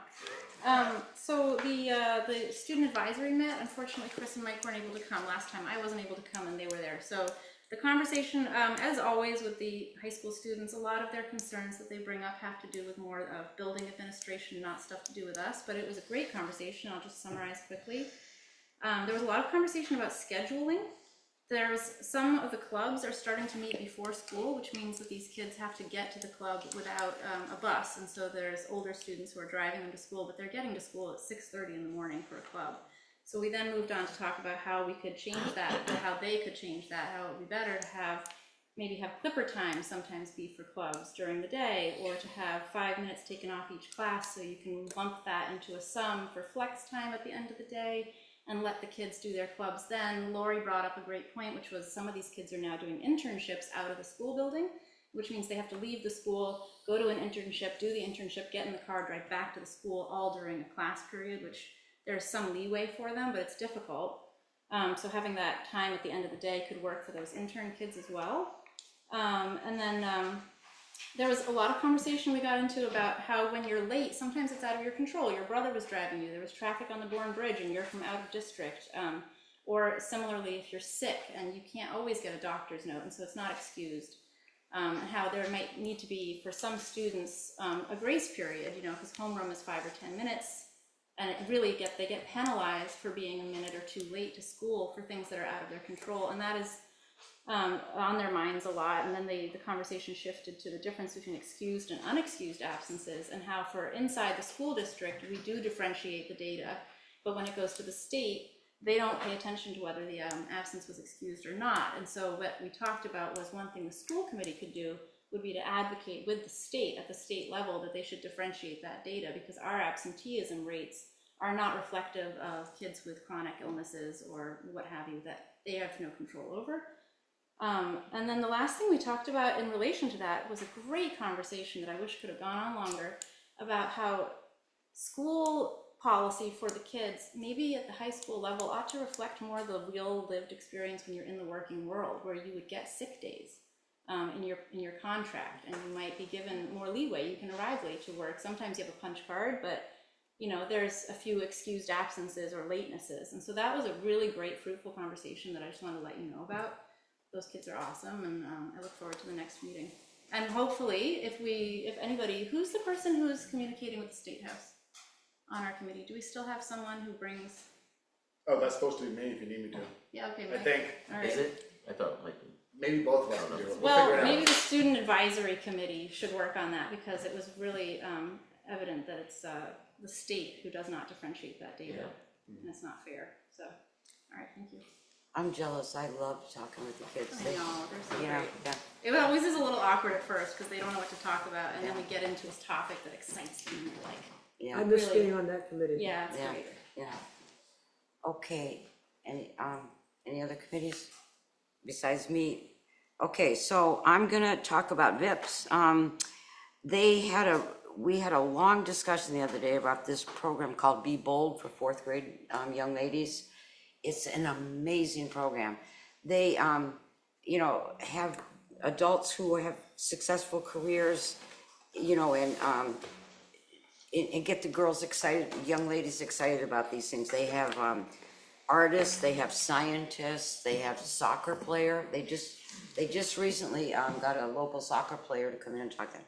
It just seems to be so highly successful that I guess now it's gone over into the fifth grade too, right, Lori? Isn't it going to go into the fifth? We just got, like, every single fourth grade now is doing it, because it used to be just whoever signed Yeah, up. We yeah. got that. I didn't know. I gotta check on that. It's gone to the fifth grade? I believe it. I'm so excited. Yeah. It is a great program.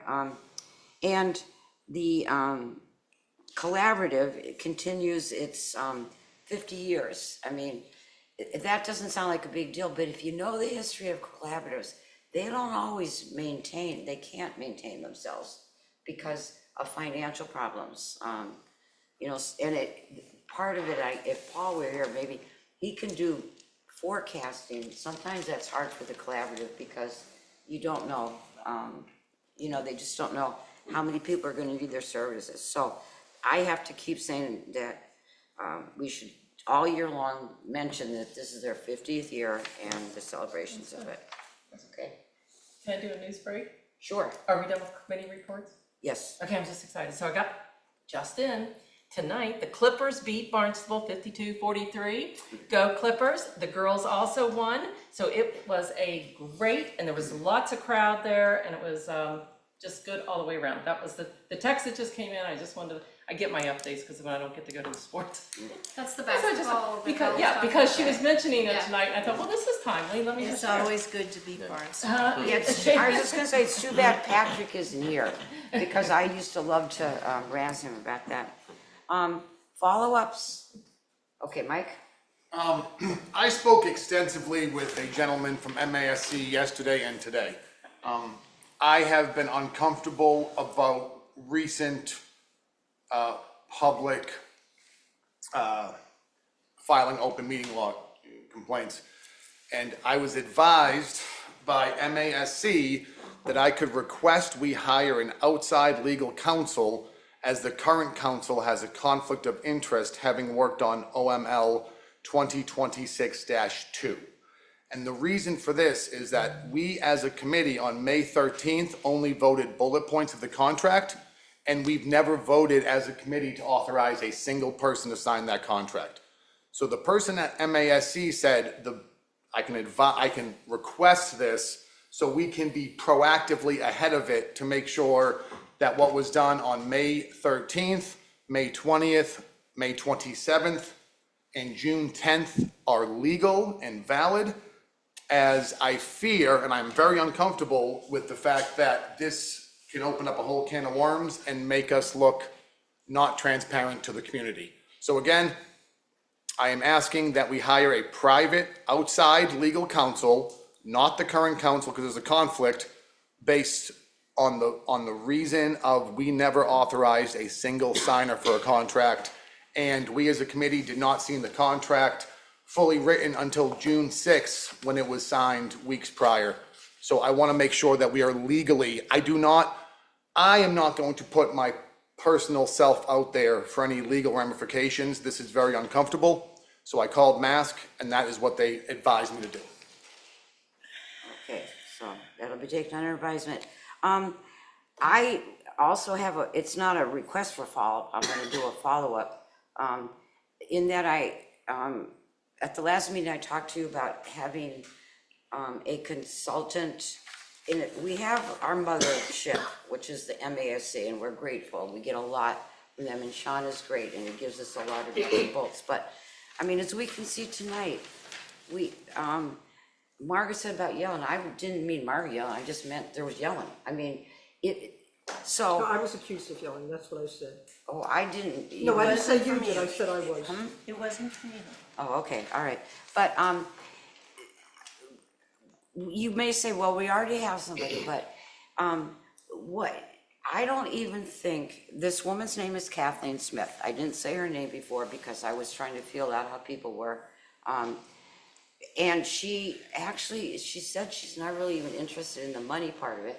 She just retired, and she lives in Falmouth, and she has a lot of experience working with different communities, and she would like to offer her services. She's worked with school committees, doing workshops and things like that. And before everybody would vote on it, of course, we wouldn't do anything without everybody voting, she would invite people to meet with her. So she wants to collect data. She wants to ask you what's a good school committee look like? What do you do that's good for that? What do you do that's bad for that? And just gather some data and put together some workshops. So that's just what I would like to say I'm gonna recommend that you do. Yes, Sue. Okay, so earlier in the evening, when I tried to ask a question in this regard, I was shut down, but I still have questions. And I'm wondering, in regards to your comment, and if it's appropriate now for me to ask the question, or I don't know when I'll be able to ask the questions. I'm sorry, I don't know when I didn't. At the last school committee meeting, you mentioned that this consultant had various experience on building projects. And that's what threw me for a loop in regards to, so I'm wondering, what is the purpose of hiring this consultant? Is it got something to do with the building projects? Because you brought that up. No, she had mentioned in amongst all the other things on her resume that she helped when there was some, tax override in the town. I'm not sure which one. That was just something that was a connection for me, but there's a lot of other things. And of course, I will send you her resumes too. Well, Okay. that's what would be helpful, Yeah. because we have not received that as yet. Yeah, like I said, I was putting out feelers, and I was trying to do it in public, like, you're supposed to, so, I'll send you her resumes, and I'll repeat what I said. Ask me, I'll help set up meetings with her, and she would like to do them any place that would be comfortable. Okay, and again, she told me to impress that her reason for talking to people is data. What's this? What do you think's good? What do we do that comes up in the good category as a school committee? And what do we do that comes up bad? For example, that's how she would gather data. And just as a reminder, when is Sean Costello coming? February 25th. Thank you. Yeah, I tried to get him before Christmas, like I said, to come, but he's very busy. Margaret? Yeah,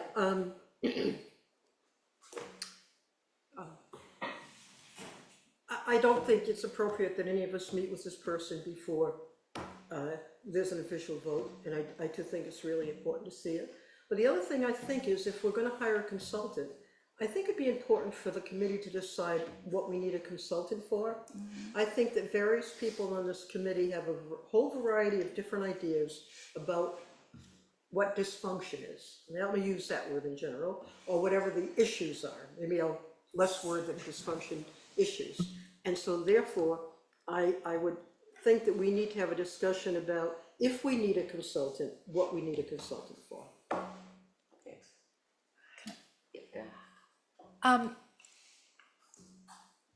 I just want to say that I support 100% the chair's efforts to turn this ship around.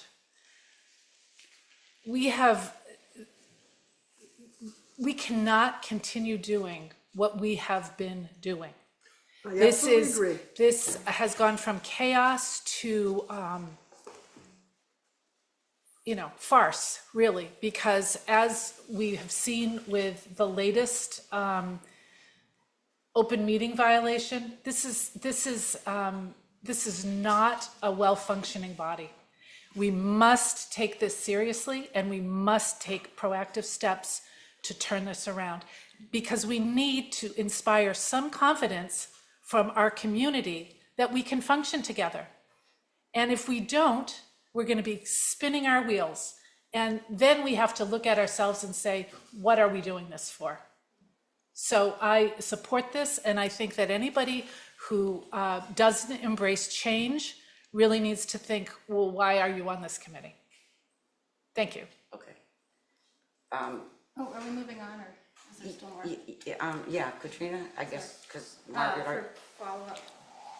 Oh, is my follow-up done? Yeah.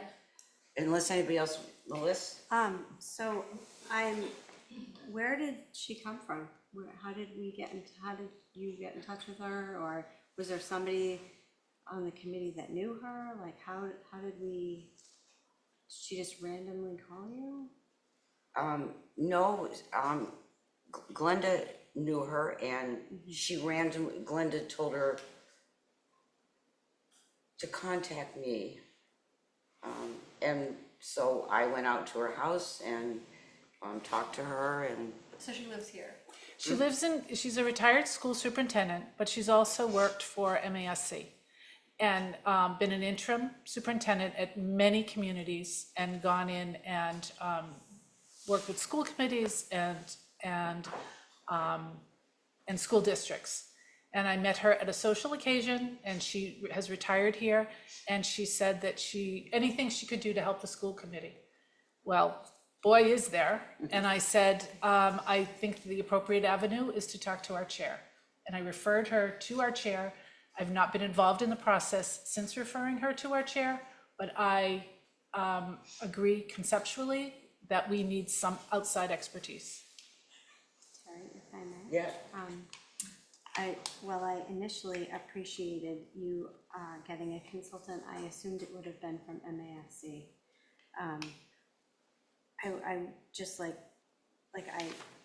I'm sure that Miss Smith or Mrs. Smith is lovely and wonderful and quite knowledgeable, and that's great that she has endorsement from another school committee member.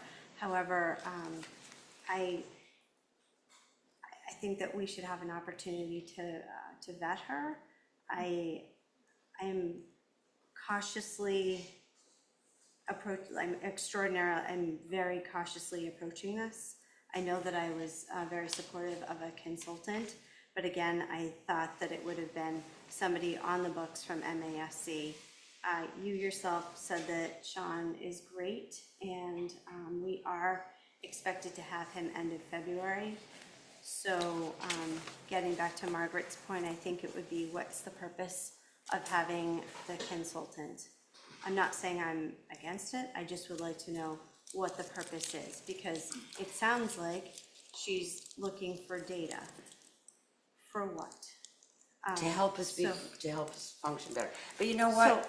We don't need to go on and on about this. Terry, I haven't said boo all night, so Okay. forgive me for having a few questions, okay? And being cautious about how we ended up with this, I'm sure, wonderful professional person, but I'm just, again, cautious. I would like us to go through the channels of MASC that, She does work for MASC. She does work, she has, currently?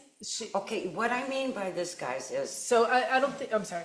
No, what I mean by this is, I planted the seed, and I'll Sure. send out the stuff. And if you don't want to do it, that's why I'm saying it ahead of time. It's not my decision. It'll be to a vote. Okay. So I was just putting out information. Okay. Yeah. Sure. Not about the consultant. Can I just say one more thing? Yeah. When you and I had the phone conversation, you told me that you had talked to Jane Scarborough. I don't know what happened to that conversation. And since, in fact, a member of the committee does know this person, I think it's important. I agree that we need something. I'm absolutely, we are dysfunctional. We can't function at all. And if we continue this, it's an embarrassment, very honestly. So I'm not against change, and I'm not against fixing this committee, because a lot needs to be fixed. However, I'm concerned about a member of the committee knowing this person, and I'm concerned about why Jane Scarborough wasn't picked, and I'm concerned about why we're not looking at MASC. There is no money in our budget to hire someone. And I'm really against anyone beginning to meet with this person and give this person information before we've agreed to hire this person. Not about the consultant, just in general, I did, whether it be Sean from MASC or a consultant, whomever, I forgot something. The gentleman from MASC also said that the code of ethics, they're not a code, the code of ethics to not speak about things that were said is seldomly used. And he said, and I asked this because I've been threatened several times to keep my mouth shut or an ethics violation be filed against me. And that was very troubling. It's happened 3 separate occasions.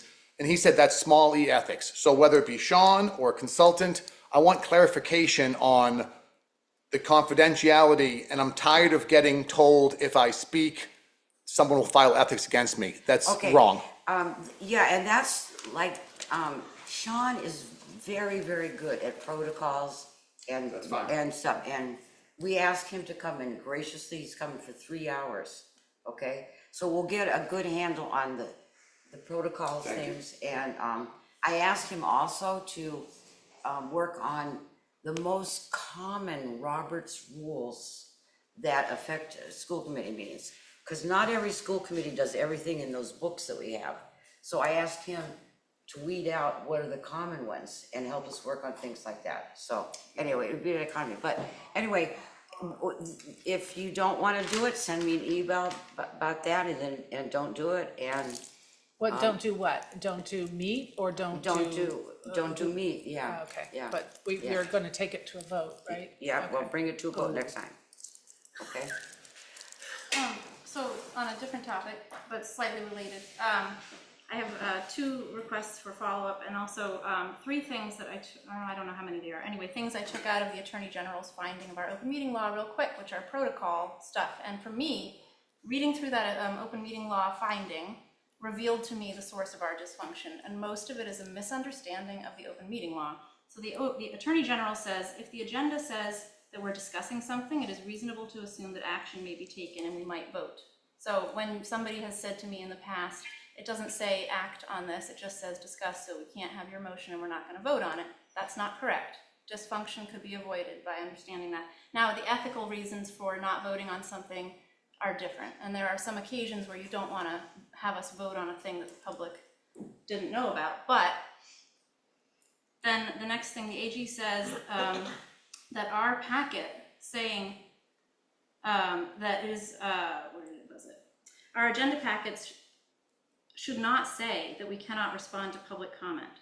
And the Attorney General said, we may take action on any topic the chair did not anticipate. So I went and looked at Mashpee School Committee agenda packets. They have an agenda item for items not anticipated by the chair within the last 48 hours. So that's just for stuff that came up. If somebody says something emergent, it's not for everything. But in general, that's another source of dysfunction that we've misunderstood. The Attorney General says also that executive sessions are only kept confidential if the legal reason for the confidentiality remains. So that would be collective bargaining, ongoing litigation positions that might be badly impacted by us talking about it in public, or the reputation of an individual, a staff member, or whatever. Those are the reasons that we can't talk about executive session. Anything else that happens in executive session, the Attorney General's assistant explained to me today, Matthew Lindberg, that it is a choice to go into executive session. It's not something that means automatically everything we said in executive session is kept confidential. It's not like Fight Club, you can't talk about Fight Club, okay? So that was something I didn't know, those three things, and it blew my mind because that has been, for me, the source of our dysfunction this year. People wrongfully understanding the open meeting law, perhaps innocently even, and using it to shut down conversations for each other all year long for the last year and a half. That is the source for me, and it just was astounding and breathtaking. So leading from that, Margaret, hold on.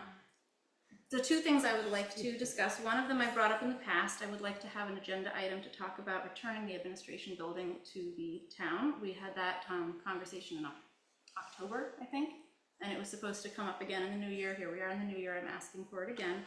The other thing is the accountability reports. Somebody talked about that in the newspaper, and I initially thought, oh, that means, that's a public thing. I can automatically talk about that now. It's in the public, it's in the enterprise. It doesn't matter. The Attorney General explained that to me. It does not matter. We need to talk about the accountability reports, the DESI reports from this past year. And it is critical and time sensitive and urgent, and I would like it to be on an upcoming agenda. I support that. Thank you. That's it. I've Okay. done with my riot act. Okay, one thing about your open meeting law examples and stuff, we will be doing that webinar, and I hope that'll help obviously we'll all become more clear on things. I hope so. I don't know why this stuff wasn't clear to me after our training with MASC. I don't think they did an open meeting law component. There's Robert's rules and open meeting law, they're different. I have not had great clarity on either of them. That's on me, but ultimately I wish that we got better training. Well, Even when you read this, which comes from the Commonwealth of Massachusetts, it doesn't mention half of the things you just said. The Commonwealth of Massachusetts is, what do you mean by that? In regards to open, going into executive session and the requirements. I'm sorry, which department are you looking at? Just the I am state's looking level? at general laws, section 21. I spoke to the AG also today, and the AG said that executive session should rarely be used, and we should have public open session for the majority of things other than a very minute thing. Using executive session to shield information from the public, in my opinion, is wrong, and from here on out, I will not be threatened to not speak when I feel something is wrong, which has happened the past year and a half. Okay, again, I'm gonna repeat, hopefully our open meeting law webinars will help. They can only help. Margaret? Last Friday, I attended the lunch hour at MASC, and I wanted to be on the agenda next week, next meeting to have a report on that. And as far as Robert's rules, I'm not gonna talk about the open meeting laws, I'm not gonna go there because that was already shut down today.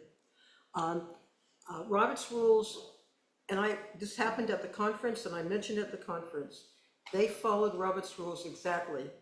And it was asked, if a committee does not follow Robert's rules, they can be in legal trouble. The only difference, and this is what I learned Friday, and I will say it, is we have to look at our policy, and if we in some way decide that there's a part of Robert's rules we're not going to use, we have to state that clearly in our manual. That too, Margaret, is something that I hope Sean can address, Yeah. you know. Oh, I'm sorry, I forgot one thing. I'm sorry, you just mentioned Sean. He missed the whole thing about we should not have in our agenda packets. You know, he corrected our agenda packet. We had something in there that we chose to take out over the summer. When it says that we are not, where is it? Due to the open meeting law, the committee cannot respond to or act on public comment. I want to ask Sean to confirm or deny what the Attorney General said in their findings. He because told they us over said the summer. that. He told us that's completely illegal. Well, he told us something about a different thing. That was a different thing, that we can't tell the public to only comment on things that are not on the agenda, which used to be in here. Oh, yes, okay, thank you. So now he did not pick up on this, but the Attorney General did. It was in a footnote, and when I saw that, I went, oh my gosh, we still have something wrong in our thing. And I've gone back and looked at the history of this public comment statement for the last decade. It's changed a lot, and I think it needs to change again based on that footnote from the AG. So if we just need to like bring that up with Sean because he missed it. Okay, all right. Okay, I'd like to take a motion to adjourn. So moved. Okay, I was looking for a future agenda item. I'm sorry. Oh, Melissa. Okay, go ahead. We had said before that we still wanted to hear from parents and teachers about grade configuration. And I was wondering if we could get a survey out and that would also stay with standard 3, C, and D from goal 4 on communications. Sean said we can release our own surveys as a school committee. He said that in July. We could look into that. Okay, all right. Thank you. Okay, so we will, motion to adjourn? Everybody done? Yeah. Okay. Should we roll call, like you just said at the beginning? You know what, it's a good habit to get into. Bumping yes. Augusta, yes. Cohen, yes. Madeira, Sure. Yes. Nevin, yes? Yes? and Madeira's last, yes. Okay, goodbye. Thank you, John.